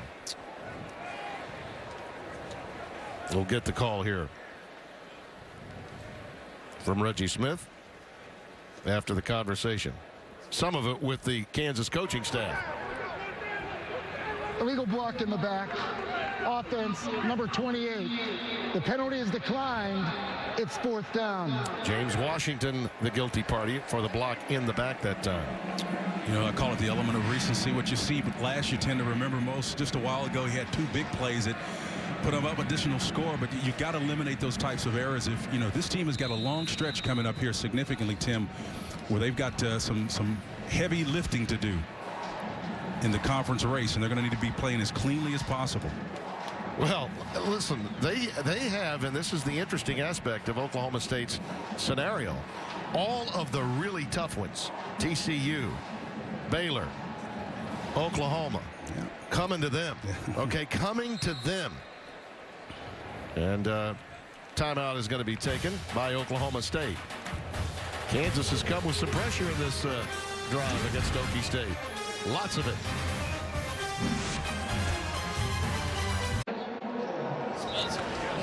Here's what we've got coming up on the State Farm halftime with Rob and Matt Leinart and the coach Dave Weinstadt. The streak was on the line today earlier for Baylor. Alabama pushing for the playoffs, gets Tennessee, the old 3rd Saturday of October game. All of that with Rob and Wani and Matt. As a field goal try coming for Ben Brogan, who's been perfecto, and just jinxed it. Got ahead of that one, hooked it, but he has 2 field goals in 2 minutes to beat Texas. With 32 seconds left, he does it against Kansas State. He was due for 1, and that time He just got out in front of it and hooked it left. David Beatty will take it any way he can get it. He's like, we're due.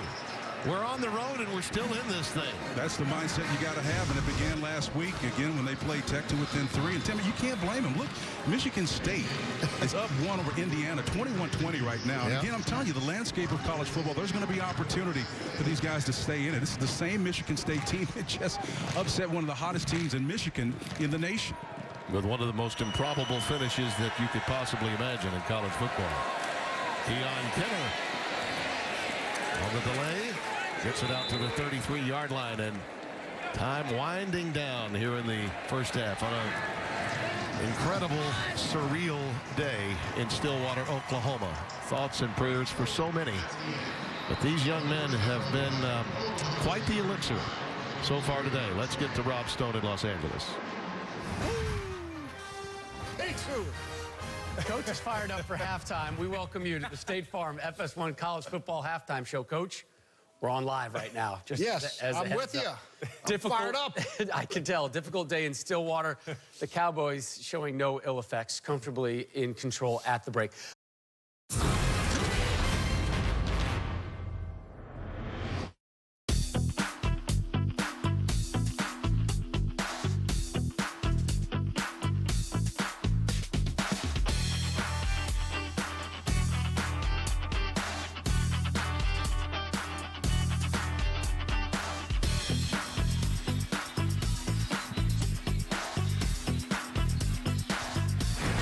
College football on FS1 is presented by Geico.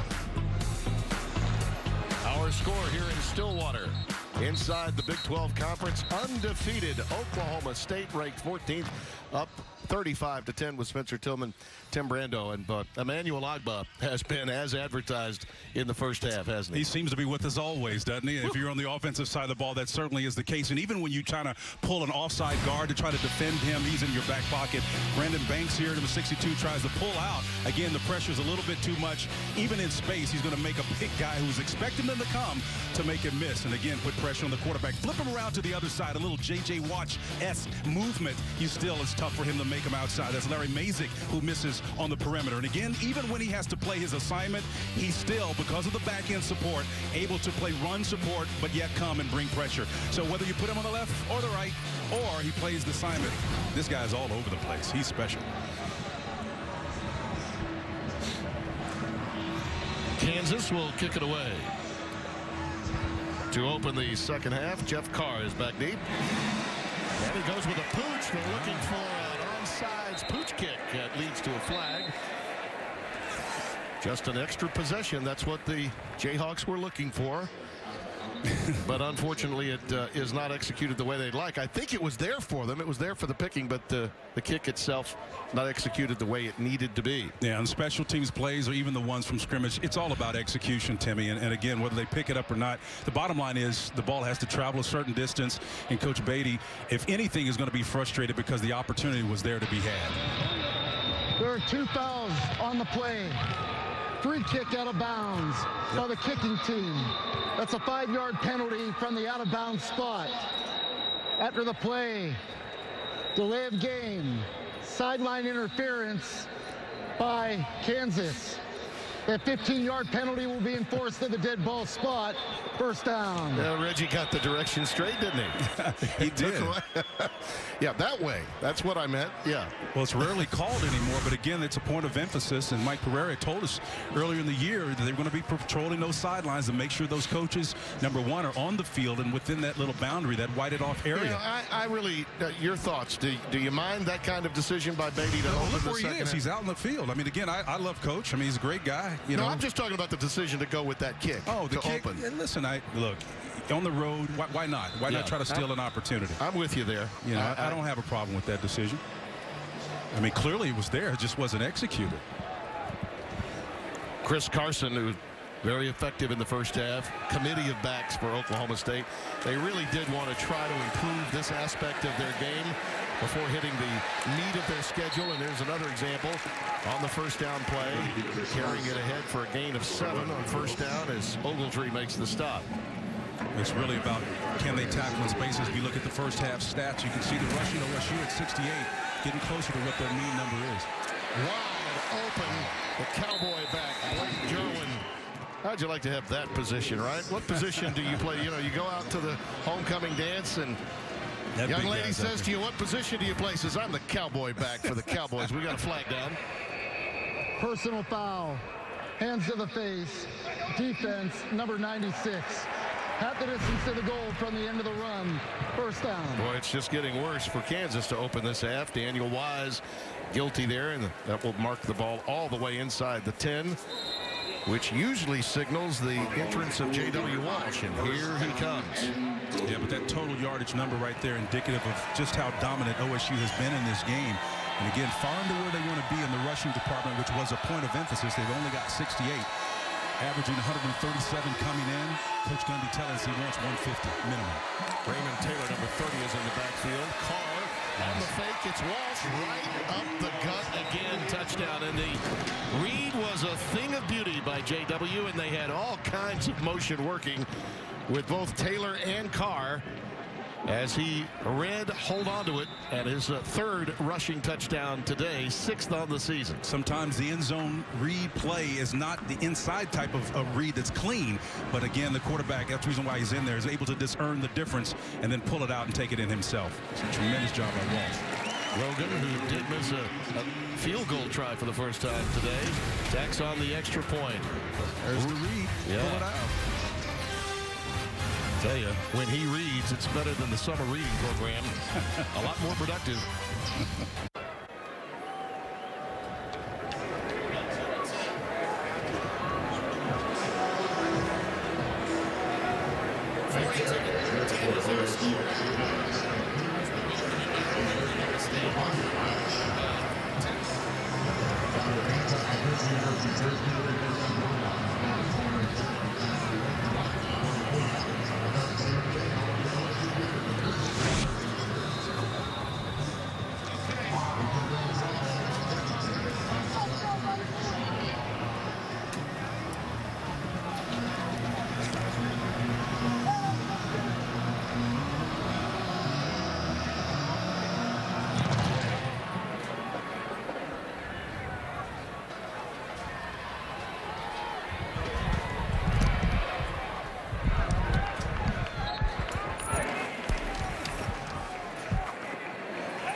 Okay, I believe we've got our spare headset working now. We apologize for the technical difficulty with my headsets coming out of the break. Chandler got the kickoff out to the 34-yard line.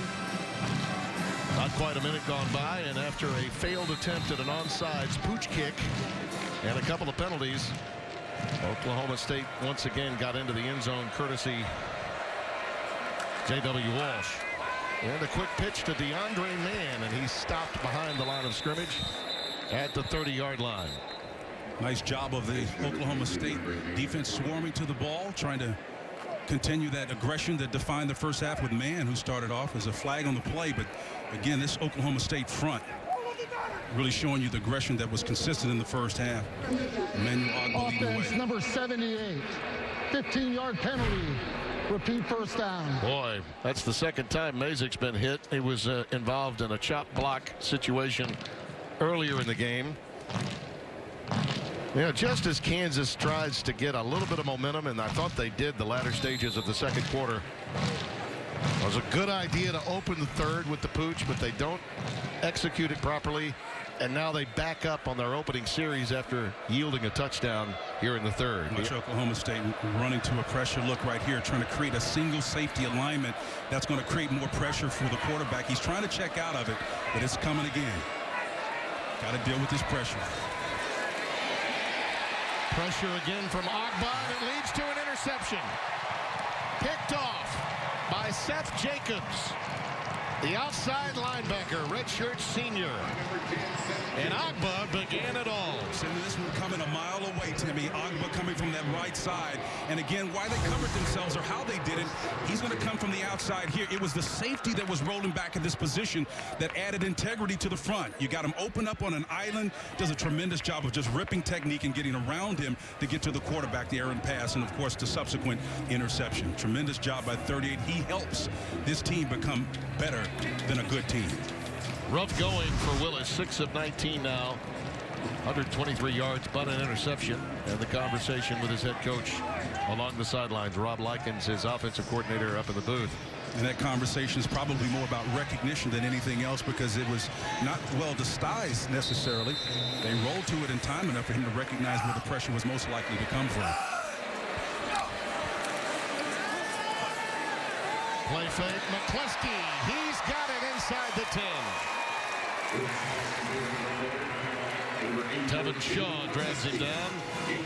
Tevin Shaw was in a trail technique, and McCluskey just really ripped that zone and found a little soft spot in it. The pitch and catch nice there. Rudolph, number one, recognized the coverage, and he put that ball on a laser right in his arms. And again, we see Rudolph make a brilliant pass. Up we're at the 10. Here comes J.W. Walsh in. Already with 3 touchdowns today. It's amazing how this works, but boy, oh boy, do they have it down here in Stillwater. Little safety valve out to Carson, looking to get to the edge. Pushed out of bounds by Marquise Roberts. Here's that dart you were talking about from Mason Rudolph. And again, we know that, again, it's all about the delivery. Look at his spin that ball. He's got it perfect form. That toe release is like a golf shot. Your hips are turned in the direction where you want that ball to end up. And boy, he put it. That's a clinic right there, man. That's excellent throwing by Mason Rudolph. Yeah, he's 20 of 26 for 305 yards. And the only stat pack that he doesn't figure into as much is touchdown passes or rushes, because this guy gets all of that. Cleaning it up, as his number would indicate, and there's another touchdown to Chris Lacey. Entirely too much room on that quick slant. Well, a recurring theme that all the times we've seen them score, it's about the individual matchups, particularly on the passing plays. You're going to see Lacey come in here and beat coverage, come underneath it with the arm over. That's too easy almost. Lacey showing you the physical and athleticism to beat one-on-one coverage.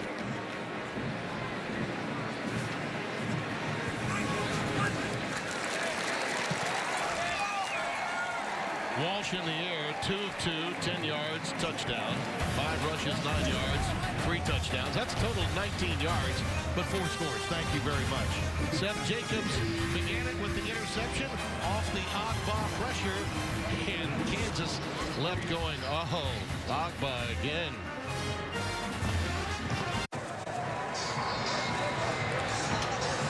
(49-10) our score. Oklahoma State with a huge lead on a day clouded so much here in Stillwater, Oklahoma. But there you see the numbers on the 2 quarterbacks, what they've done, and the touchdown story for Walsh inside the red zone. That is some situational QB right there. And the lion's share of those touchdowns, at least 50% of them, coming as a result of mistakes by Kansas, turnovers that put them in that situation, the Cowboys to score. Ryan Shadler with the return out to the 25-yard line. Well, we invite you to huddle up with the college football experts and live web chats all season long. A new guest is every week. It's the Edward Jones College Football Huddle on foxsports.com.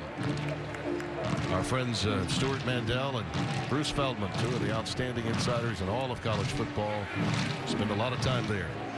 Enjoyed being with Bruce a couple of weeks ago. He did a fantastic job. And last week, DeAndre Mann is the lone setback on 1st and 10 from the 25. They'll swing it out his way. That is an incompletion. The ball was thrown forward. And it'll be 2nd and 10. Yeah, one of the things that hasn't changed here, Glenn Spencer, the defensive coordinator for Oklahoma State, bringing pressure even now with a significant lead. And again, they're trying to harken back to the year in which they led the nation in turnovers. And again, you can see it by alignment, only a single safety. That means a lot of bodies are dedicated to the interior of that box.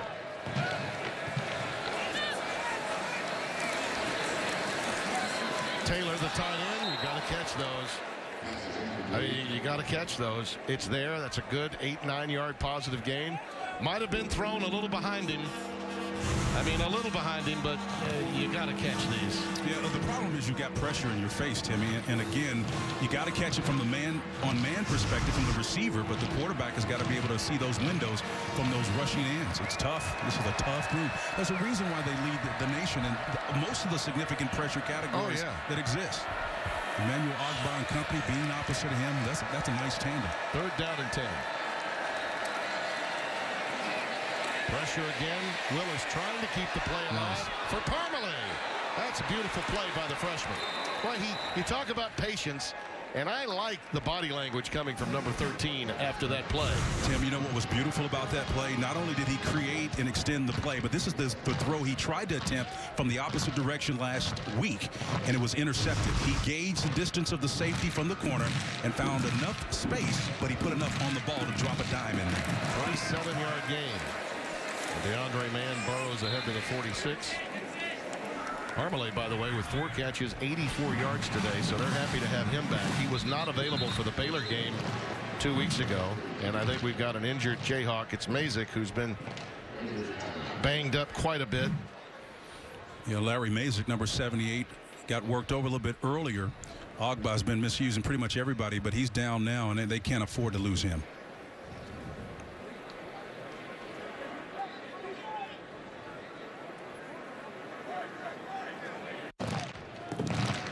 Long, tough road for Larry Mazik today, having to deal with the likes of Emmanuel Ogbah, and Larry Hughes will be called upon to check in for him. The freshman, Kenner and Cox are in the backfield now.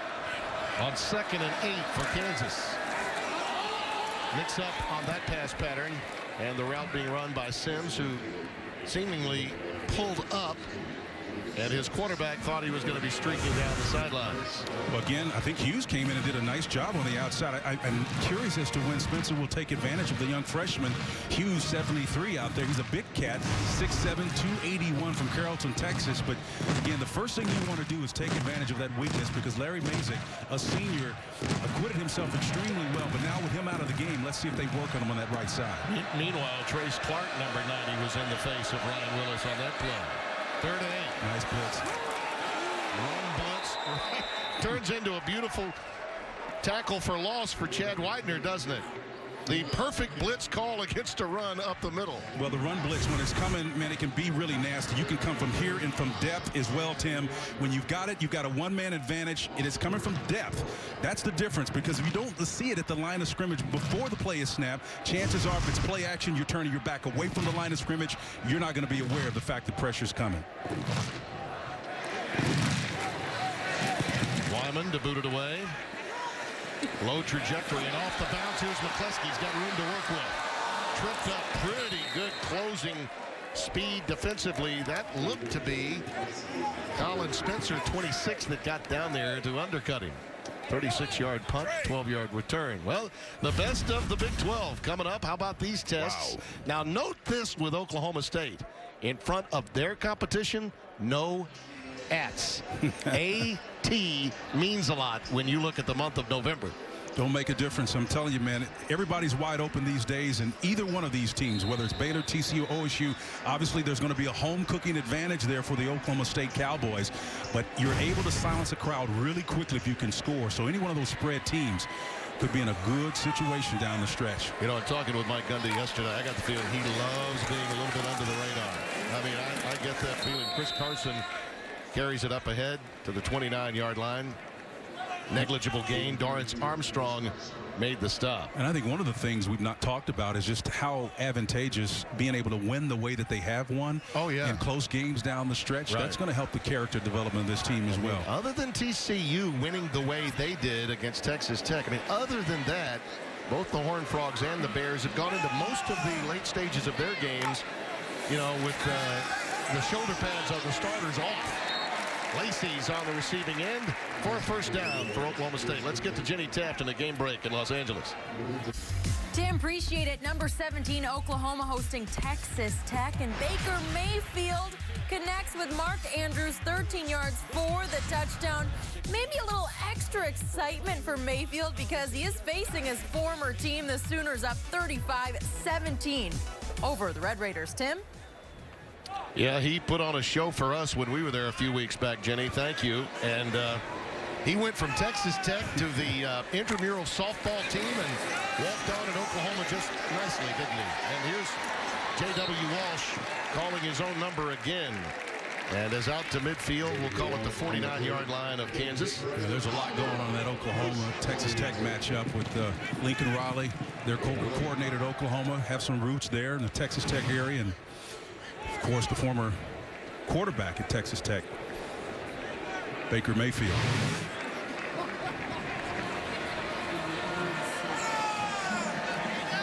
Austin Hayes is at the bottom of the screen on first down, and they give it to Rennie Childs. And it pops free for him.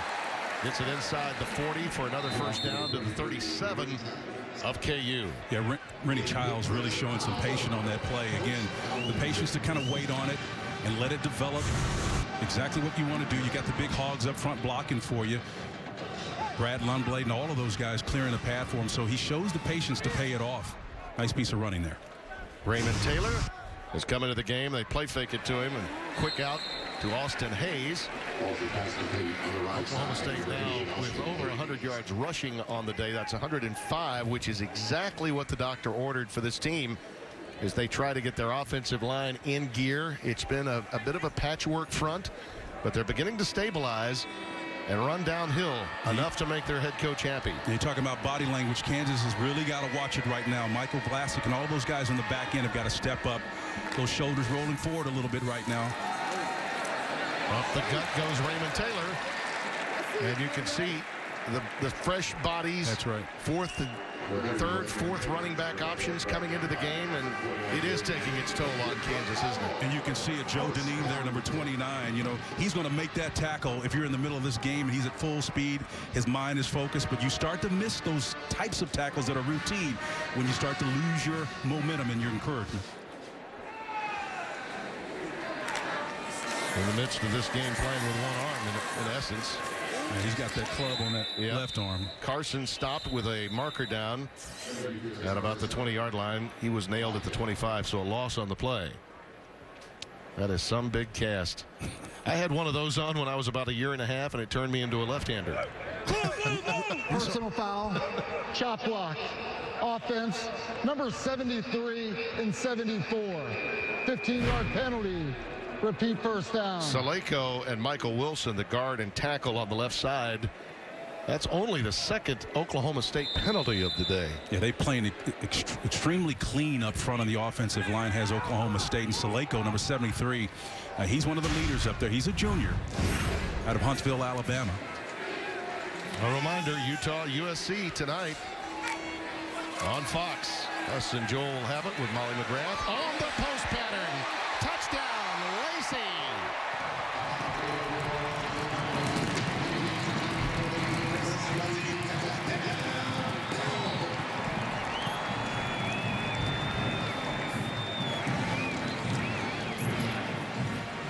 Talk about individual effort.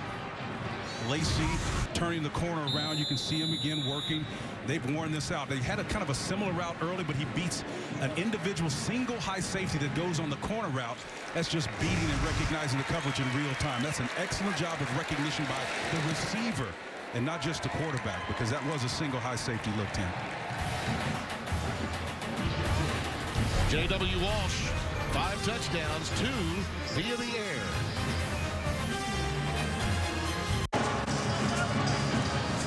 Coming into today's game, Walsh had 8 total touchdowns, 3 rushing, 5 passing. Well, today he's got 5 more. And the lead has ballooned to 46. And he's had complimentary play on the defensive side of the ball. And again, we don't want to short rift this defensive unit because, Tim, they've been as responsible for why this team has been in a position to win games late. And they oftentimes get overlooked. Spencer, Ryan Shadler is a sprinter. He's just learning the offense a little. Brand new to the sport. I tell you, he's quick. And I know we talked with David Beatty last week. They'd love to get him, you know, more involved in the offense. I like this young man's future. I really do. We've got a marker down on the return. But he's got a lot of bounce in his game. He really does, and I think where that comes from is he's so smart. And again, the best performances come when you relax and you're aware of what you're being asked to do. He's just that efficient of a player, and that's where that confidence is coming from. This should be coming back after we get word from Reggie Smith.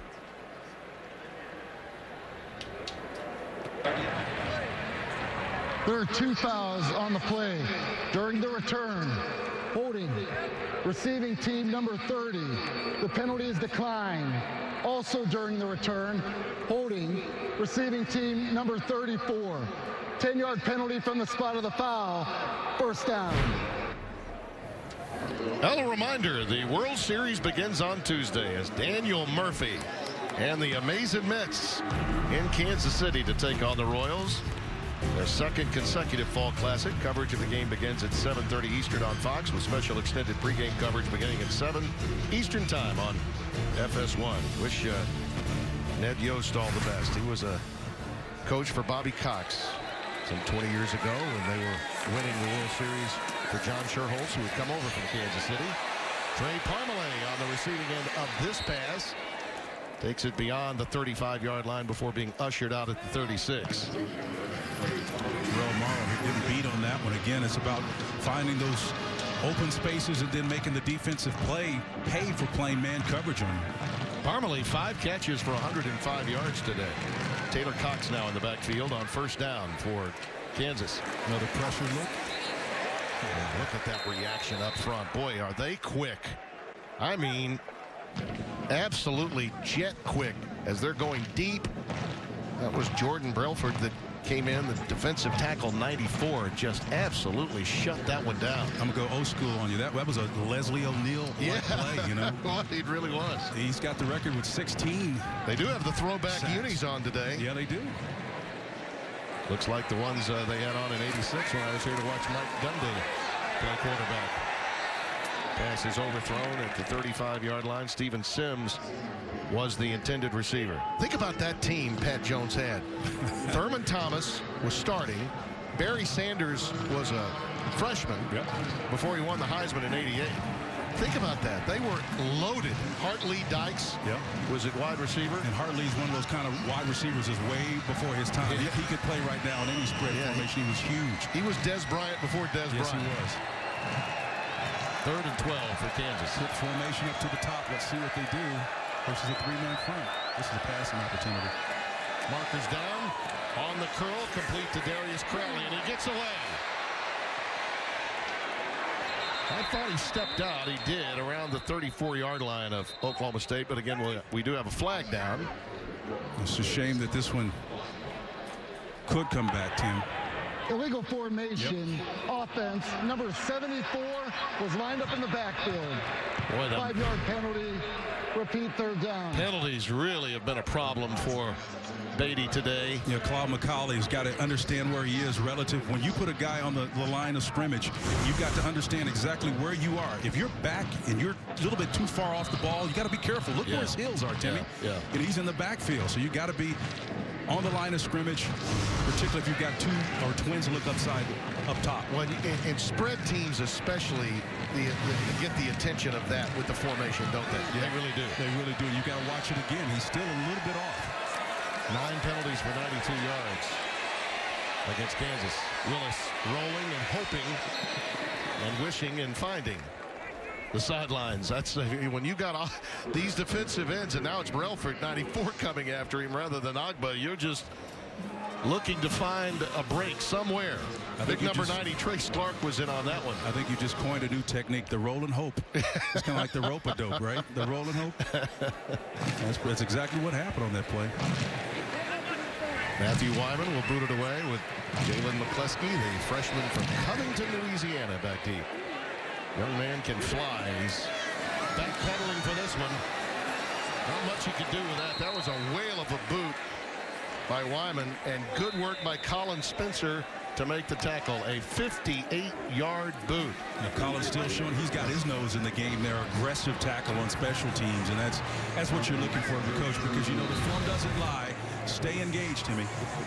When you're looking at some of the coaches here, opportunity to advance, Les Miles, Mike Gundy, Larry Fedora. Look at all of the ones that come from this coaching tree here. Todd Monken. We had that one earlier, Southern Miss. All these guys, head coaches. And by the way, Munkin's team has really turned it on in Conference USA since we saw them in the opener against Mississippi State. Fedora beginning to change the tide in Tar Heel country as well. First down and 10.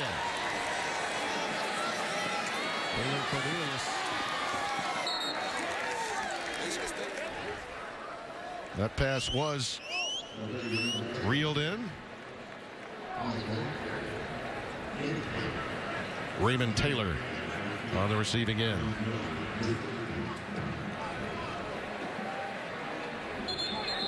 Kansas content to stay back in their zone look right now, and not quite sure why, but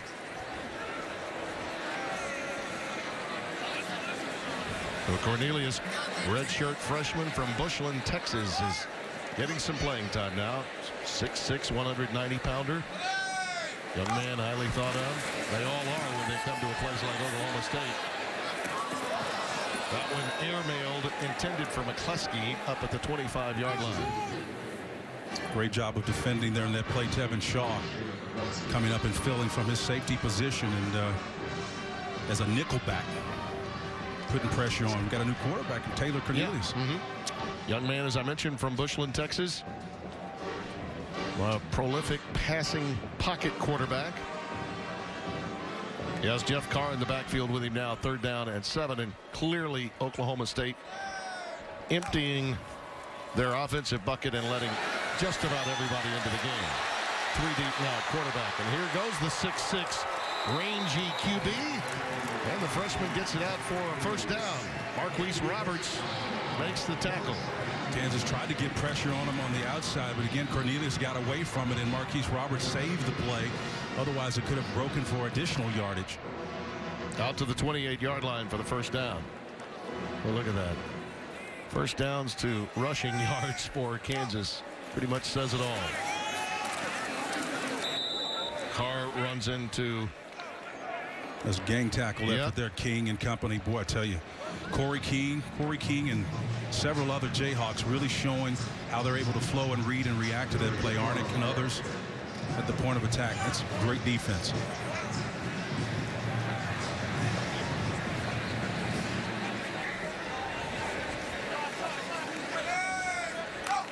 Young man threw for almost 4,000 yards in high school at Cornelius. His car is wrapped up again near the line of scrimmage. And let's get back to Los Angeles for another game break from Jenny Taft. Appreciate it, Tim. I've got an update for you from Michigan State and Indiana. The Hoosiers are staying in it. Nate Sudfeld finds Andre Booker 3 yards for the touchdown. Many experts expected this could be close given the remarkable win for the Spartans last weekend. They lead 28-26 in the 3rd quarter. Tim? All right, Jenny, thank you. Kevin Wilson's done a nice job since heading to Indiana. Tough job in the Big Ten, trying to make them relevant in the sport. And once again, Cornelius, he is a big, tall, rangy kid, but I tell you, he's been nimble out there so far, keeping plays alive. Makes it a 3rd down. Takes a 3rd down and 9 and turns it into a first down yet again. I'll tell you what he's doing so nice. You know, he's running away from the pressure. Chevy Graham came on a pressure look, and he ran away from it. Some of this playing quarterback successfully is about intuition and feeling where the pressure is coming from and going the opposite direction. 46 touchdowns he had, as I mentioned, in his senior year of high school. Showing another pressure look. Ahead again to Jeff Carr. Fans have got to be loving this to show the depth of this Oklahoma State offense, and especially now because of the difficult schedule that's in front of them, so very backloaded. For them to get this much playing time for their reserves and rest for their starters is, especially coming off a week off, which they had an open date last week, is very important for this stretch run that's upcoming after they get to 7-0. And I would say because of the way this team is built is not as important for the defensive side, but especially important for the offensive side because of their numbers being a little bit less than the scholarship players they have on the defense.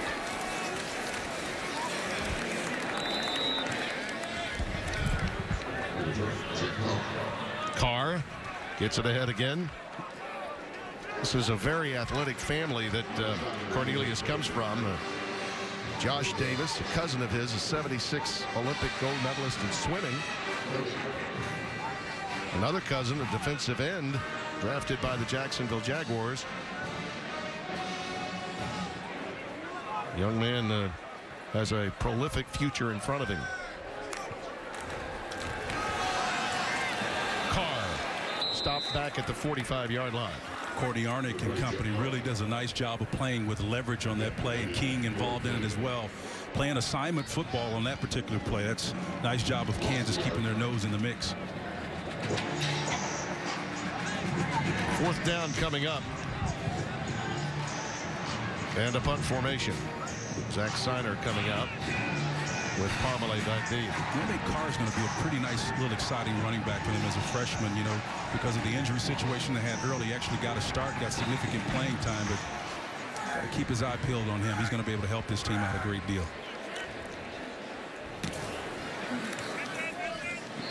Parmalee with a fair catch at the 16-yard line. College football on FS1 is presented by Geico. 56-10 our score with 37 seconds remaining in the 3rd quarter with Spencer Tillman, Tim Brando. The very difficult day for those of you perhaps just joining us. The tragedy that beset this university and the city of Stillwater. So many of the people that come to homecoming festivities are really locals. America's best homecoming, that's how they build themselves, and 3 were killed, 22 were injured, some critically. Earlier today, this morning, there was an arrest made, a 25-year-old woman, and our thoughts and prayers are with all of the victims and the wounded that are being attended to as the afternoon and evening progresses here in Stillwater. And yet the game played with flags at half-mast as ordered by the governor of Oklahoma. And hopefully the entertainment value given by these young men through at least 3 quarters is something that can offer a bit of an elixir for this fan base that did come out in great number today. And it wasn't easy to get into this stadium. Much of the area around the crime scene, which was just outside the stadium, was blocked off. There are fouls by both teams. Personal foul, chop block, offense, number 78 and 62. Personal foul, face mask, defense, number 79. The foul's offset. Repeat, 2nd down. I don't think I remember as many chop block calls in a game as we've had today. Well, it happens a lot with these spread teams. It probably disproportionately happens a little bit more. And Tim, it's been all Cowboys to this point. I mean, they're piling it on big time, but Kansas trying to keep their nose in the mix. Yeah, well, at this stage, it will be coaching between the years after this week for Coach Beatty, after this beating today. We begin the 4th quarter, 56-10. Oklahoma State with a huge lead. And as I mentioned, going to break, a lot of chop blocks we've seen today, maybe more than I've ever seen. Well, the interior line, it happens a lot. Again, particularly in a lot of these spreads, you see a guy that's engaged right here, Timmy. When you're engaged and you're inside of that narrow area, that's where you're most vulnerable to be called. But, you know, Mike Pereira is going to have a great opinion and thought on that. But it's one that these offensive linemen has got to be aware of. And they take it personally when you're engaged if another guy is currently blocking you. Mike, has there ever been any thought about if there are too many of these being called? I mean, you know what the reputation of a chop block means, that it could be more, there could be more of a penalty given in the future. Well, I think it would have to be considered flagrant as we see another play run here, but it has certainly become a penalty that's been called an awful lot. We just saw one called in the Alabama-Tennessee game. It's a point of emphasis by the NCAA. all high-low combination blocks. It's different than the NFL where you have legal chop blocks on running plays. In the NCAA, you can't high-low, period, anywhere, anytime. And I think officials have just become more aware of that now, and that's why we're seeing more of it called. It's on their training videos that get sent out to them. Yeah, 2nd down and 2 coming up. Along those lines, you don't see, as Kenner is stopped at the point of attack, in the NFL, you don't see teams that are running offenses like Air Force, Georgia Tech, Army, and so on. Is that one of the reasons why, at least at the collegiate level, you got to be careful with it? Any changes that you might want to make? Yeah, I think, as the colleges have gotten to where blocking below the waist has been very restrictive, you look at the Air Force type of offense and a lot of cut blocks, which are legal if they're one-man blocks. And they don't want to take out the type of offense that helps a smaller team, smaller players versus bigger players. And that's why basically cut blocks stay in. Yeah, listen, I'm going to tell you, coaches like Troy Calhoun and Todd Monken. Offside defense, number 93. The penalty is declined. Result of the play, 1st down. Jeff Monken, his brother, you look at Army and Paul Johnson at his days at Navy. If you were to change the way the game is called from that standpoint in terms of going low, Spencer, that could be a death nail to a lot of programs. I think you guys both said the same thing in a different kind of way, but in this kind of basketball on grass kind of nature. As we watch this play, nice defense by Oklahoma State. It's really about, Mike, I think, the basketball on grass nature. When you have big offensive linemen that are shuffling their feet and they're vulnerable, and when they're engaged, it could be a tight end, it could be an H-back, it could be a back that's designed to chip. They're vulnerable standing up there. When you're pushing in a narrow confine, back in the olden days when we played, it was not that big of an issue. Yeah, and no question, I find it hard to believe that there are legal chop blocks in the NFL, period. Devontae Everett comes away with an interception here. Look at him stay alive, too. Finally, Larry Hughes, the reserve tackle, makes the stop. Mike, thanks for that conversation. Really enjoyed it. A 2nd interception for Oklahoma State. Devontae Everett, man, he showed you some great ability to run after he got that one seated in his hand. 6 foot, 230 pounds from Detroit, Michigan. And he shows you in his drop lane, he buzzes to that flat and it becomes a runner automatically. Watch him seat the ball in the proper hand and understand where he is on the field and gets the positive yards, running with the instincts of a fullback. Number 40, that's a nice bit of job of running. Devontae Everett. Raymond Taylor checks into the backfield. Taylor Cornelius in at quarterback, a 6'6" freshman, looping it long, just beyond the grasp of Lacey, and a flag comes down. Should have interference here. Lacey getting open once again on those little post corner routes and is just wearing the back end. Pass interference, defense, number 25. 15-yard penalty, automatic 1st down. Wearing the back end of this defense out, and again, Jolosa and then Martin Taylor, I guess, back there covering as well. But again, Kansas Jayhawks really struggling on the back end, trying to cover these elite receivers. On 1st down, play fake to Taylor. And they fire it. Cole Neff, number 82. He stopped at the 15-yard line. 2nd down and 5. We talked about the family lineage of Cornelius. I left out Casey Bookout, another cousin. Tremendous baseball player at Oklahoma. Pressure look here. And that pass is caught yet again as they... Daisy Bates really came up and forced on that play. And again, nice recognition and reacting to that when Bates denied an opportunity. He's going to come from his safety position. You're going to see him fly right here. It's just a great job of covering Bates. Cameron Doolittle, the wide receiver, brought that one in. Stopped at the 11-yard line. 3rd down and 2 coming up. Individual opportunity right up here top.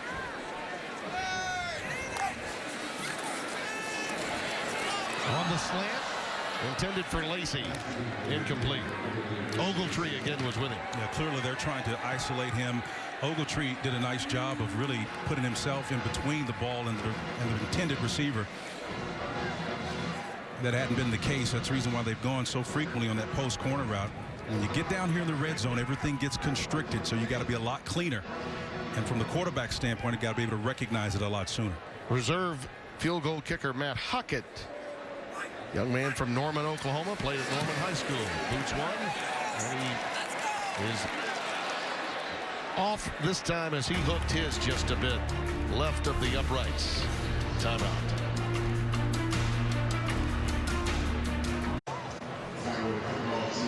A special Thursday night game coming up. College football returning to FS1. A Big 12 showdown. West Virginia takes on Trevon Boykin and the 4th-ranked Horned Frogs. And Friday, Jeff Driscoll, the Florida transfer, is the quarterback for Skip Holtz at Louisiana Tech. They'll be taking on Rice at 7:30 Eastern. It's all on FS1 and streaming live on Fox Sports Go. West Virginia TCU matchups and fireworks are going to be going there with Dana Holgorsen and his wide open attack out of that Mike Leach tree. You know, losing that close one to Oklahoma State a couple of weeks ago, you know, and the game with Oklahoma took a lot out of him too. I'm sure he wants to get a big one. There was a fumble. I think actually that the handoff was made by Cox, but there was a bobble on it. Taylor got it beyond the 20 to the 21-yard line. Very fortunate there. Devontae Everett again showing his aggression, disrupting that one at the exchange point. Made that one dicey. 2nd and 8 coming up. Taylor Cox remains in the backfield for Kansas. Goes with a stretch play to the wide side of the field and then cuts it up to the 24-yard line. I will say one thing with Glenn Spencer's stop unit. They are a much better team in defending the run than most people give them credit for. Their run fits have tremendous integrity. I mean, everybody is reaching one and fitting one. In other words, when you roll with the flow, you've got to make sure you're doing it with integrity. Everybody's responsible for a gap. You don't see them vacating lanes. That's a smart play right there. You know, you tried to get him to admit to us that this could possibly be his best defense, and he just wouldn't go there. And I thought he made a good point. Listen, we haven't gotten to the meat of our schedule yet. Talk to me in about 3 weeks, and I'll let you know. Willis, well outside the grasp of the intended receiver, Shaquem Barbell, number 82. And Tim, I think that's also Glenn Spencer's way of just kind of managing these young players and not giving them too many accolades. They're hearing it pretty much every single day. You know, they're calling Emmanuel Akbar the E-Man, and they're just heaping a lot of praise on him. He wants to manage that. So you can see the games and deals working up front. Pressure on the young quarterback. Everybody that's gotten in, that was Jarrell Owens, 93. They brought that pressure. Weidman will punt it away with McCleskey again back deep. Angling it towards the sidelines and out of bounds. But, you know, you think about it. This is a team that has relied so heavily on offense through the years, but they may have defensively an answer that other spread teams don't have. We shall see.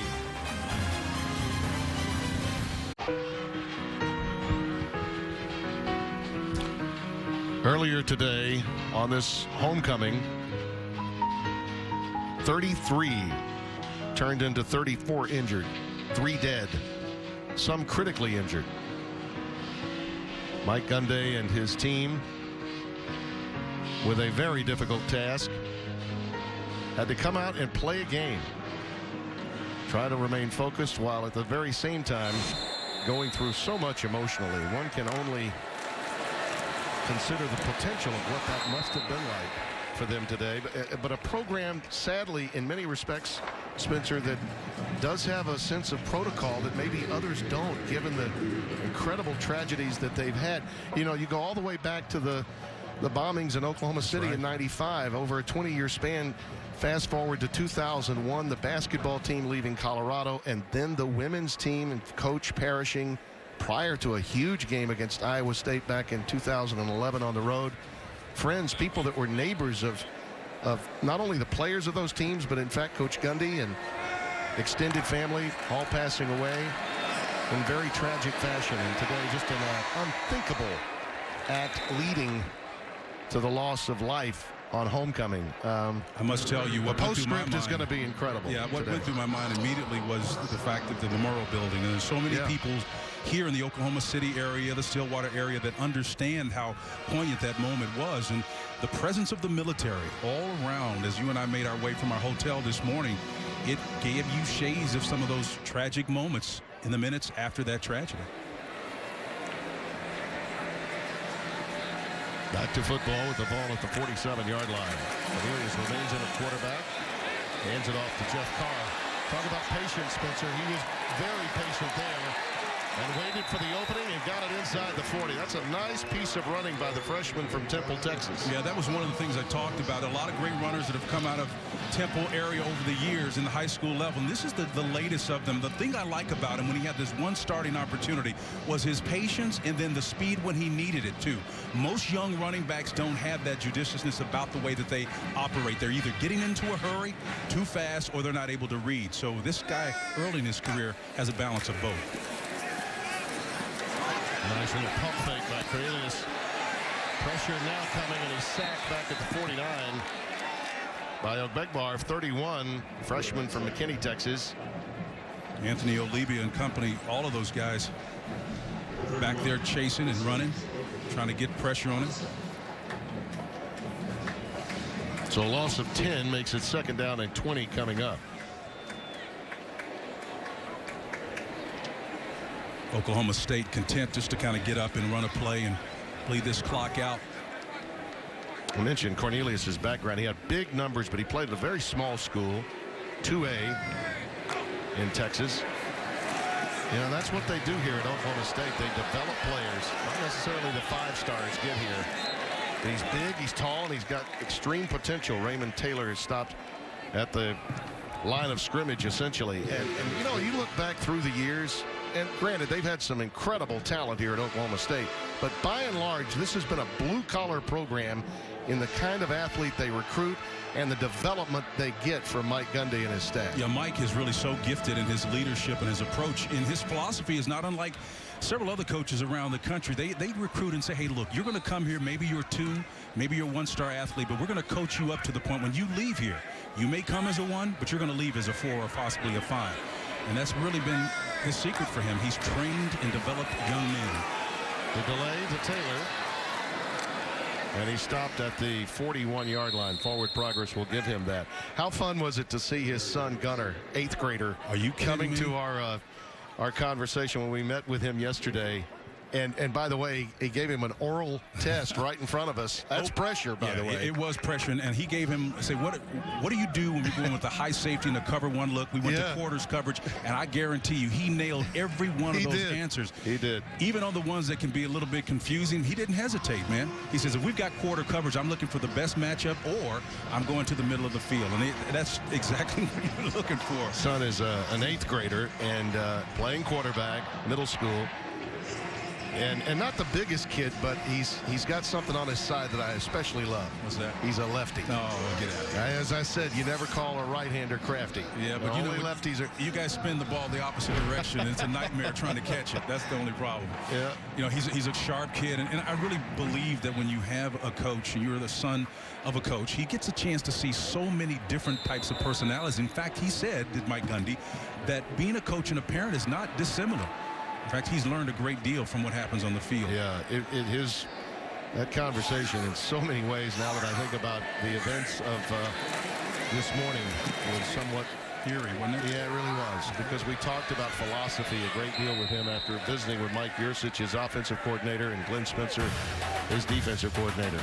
He is a classic CEO and very successful at it here in Stillwater. Timeout. 6 minutes remaining here in Oklahoma.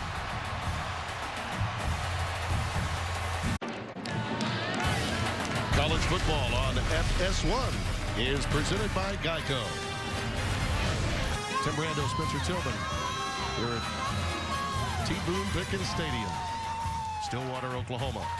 Kansas with the ball. Taylor Martin, youngster out of Fort Worth, Texas, freshman, is in the backfield behind Ryan Willis. Tim, I think we kind of broached the subject earlier about what this game really means. 2 teams, opposite ends of the spectrums in terms of wins and losses. But to continue on the theme of what this game and the events that began this day are all about. It's about building the character of men, and that's what football is all about. It's about building capacity and resiliency. And after this game is over with, they'll unpack exactly what happened off the field, just less than a quarter of a mile away from them, and try to sort through it. But this is where the game of football, although it pales in comparison in terms of what took place earlier, it really can serve us well in allowing us an opportunity to kind of sort out the unexplainable events that happen in life and how to respond from them. I don't think there's any question about that. But you can bet those emotions. I mentioned the postscript of this game, not only the usual questions and answers that the coaches have, but also the players. Willis, that could be grounding. If it was in the end zone, that would be a safety as the pressure was coming. And there it comes. There's the late flag. Although the quarterback was out of the pocket, the pass failed to make it back to the line of scrimmage. Intentional grounding, offense number 13. The foul occurred in the end zone. Safety. Yeah, you got to get it past the end zone. Right. Yeah. Regardless of getting out of the pocket, you've got to get it beyond the end zone. The ball lands in the orange of the end zone. Well, wherever the line of scrimmage is where he's got to get the ball to. You can see the ball comes up about maybe 6 yards short of the line of scrimmage, Timmy. They had a string on the end of that one.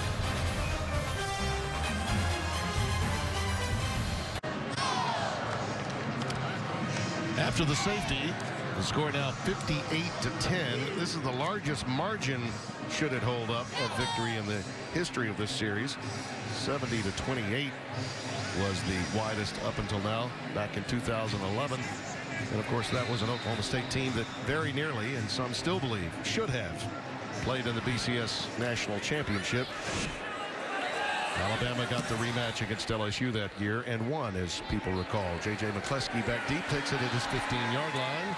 Jalen McCleskey, I beg your pardon, and he's out beyond the 30 and dumped at the 34-yard line. Now the Dr. Pepper one-of-a-kind plays, we go plural this time, of the game. James Washington did a great job of showing you body control on that particular catch. And again, the play action, just all athleticism on that particular play, going up and putting that hand up, giving himself a nice cushion to take advantage of the 6 or so yards between the defender and the out-of-bounds line. That's our one-of-a-kind Dr. Pepper plays of the game. So good it took 2. Jeff Carr remains in the backfield for Taylor Cornelius, 6'6" freshman, Bushland High School, Bushland, Texas. And there again goes Jeff Carr.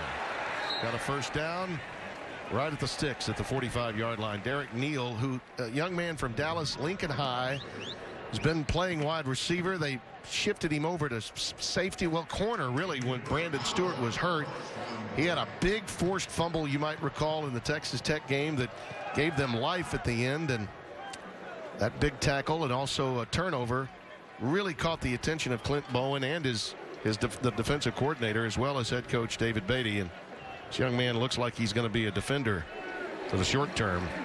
The good thing about it is Derek Neal has the ability to play both sides, and his temperament relative to that, it was not a problem for him to shift. Anything that the team wants, he's going to abide by. But in the meantime, I'm looking at Carr, number 20. You see some of the suddenness on the last carry he had, which makes it promising. You know, that quickness, it can't be replaced. Speed is very dangerous, particularly in this system. If they ever get it back to emerge, they're going to become a very dangerous offense. You know, through the years, Spencer, I think historians have not been kind to Oklahoma State when it comes to the history of greatness at running back. I mean, we all think of Barry, but Tatum Bell. I could go on and on about the great running backs I go back through to the years at Oklahoma State. The Terry Miller era. Oh, Remember yeah. that number 43, the year that Billy Sims won the Heisman in 78. I think Terry Miller came in 77 and almost won it, maybe with a second or third place finish. Carr gets to the 45-yard line. Well, a legendary trio of running backs here in Stillwater. Terry Miller, as you mentioned, an All-American and Heisman runner-up. Thurman Thomas, the two-time All-American, went on to play for Buffalo and become a Hall of Famer. Barry Sanders, the 88 Heisman Trophy winner. I've said this before about Barry, but you got to remember the emergence of cable television was making its way in to the mindset of a landscape of college football in those days. And not one game that Oklahoma State played that year was on commercial national television. Their biggest game was seen on our friends at the Four Letter Network, where I was working in the studio in 1988, and they lost that game. He still won the Heisman Trophy. First ever, I think, Heisman Trophy that might have been won by coverage from news gathering operations at CNN and my old employer, ESPN, back in the day. Before he was the starter here, Thurman Thomas, number 34, was the starter. Yep. We're sitting in a meeting. Barry Switch is there. Gary Gibbs, the former defensive coordinator, is adjacent. We're across the room and can actually hear the conversation. Yeah. Barry walks up and says, you know, Gary, that guy right there is not the one you need to be concerned about. It's the other one, Barry Sanders. You don't want him on the field. And keep him out of there, yeah.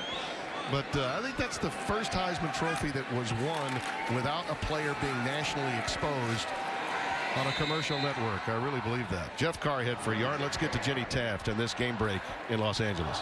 Tim, thanks. We told you about Michigan State keeping it close with an unranked team. Number 8 Alabama battling with Tennessee, but that's when your stars come out to play. Derrick Henry, 14-yard touchdown for the Tide. Nick Saban is 8-0 against Tennessee since he took over the program. We'll see if the streak continues as Bama leads 19-14 late in the fourth. Give Butch Jones's team a lot of credit regardless of the outcome for being as competitive as they have been. And of course Alabama now gets a week off, and that big one against LSU coming up in November.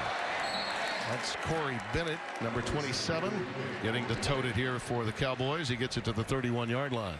Corey Bennett got around that corner with some intentionality, man. He was tremendously showing some burst on that particular play.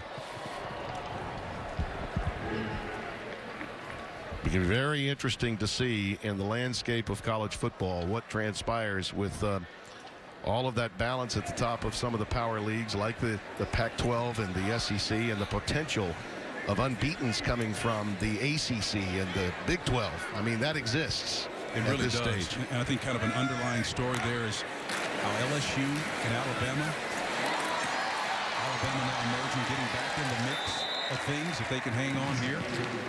Running backs playing a feature role. I mean, we've not talked a lot about Derrick Henry. No, you're right. That guy's been playing at an elite level himself, and arguably up there near Leonard Fournette in terms of total yards. Later tonight in the Pac-12, Christian McCaffrey, another guy that's getting a lot of Heisman consideration, will have his chance with Washington. And we said it a few weeks ago. Joe Klatt was actually with me for that game, and Corvallis, Oregon, they could be this year's Ohio State, run the table after losing to Northwestern. We have come to the end of this one on a very difficult, sobering day in Stillwater, Oklahoma. But for at least 3+ hours, these two teams gave us what we needed, and a departure from the horror that we had on our way over here, Spence. Tim, there are times when sport can be a respite from the real or imagined pressures of everyday life. And that was not the case here because of the suddenness of it, the freshness of it all. But ultimately, these guys will take a moment to learn from what happened today. For all of the men and women of FS1 and our crew here in Stillwater, Tim Brando saying so long. We'll see you next week. Let's get back to Los Angeles after this break. We'll take you to Rob Stone. Goodbye, everybody.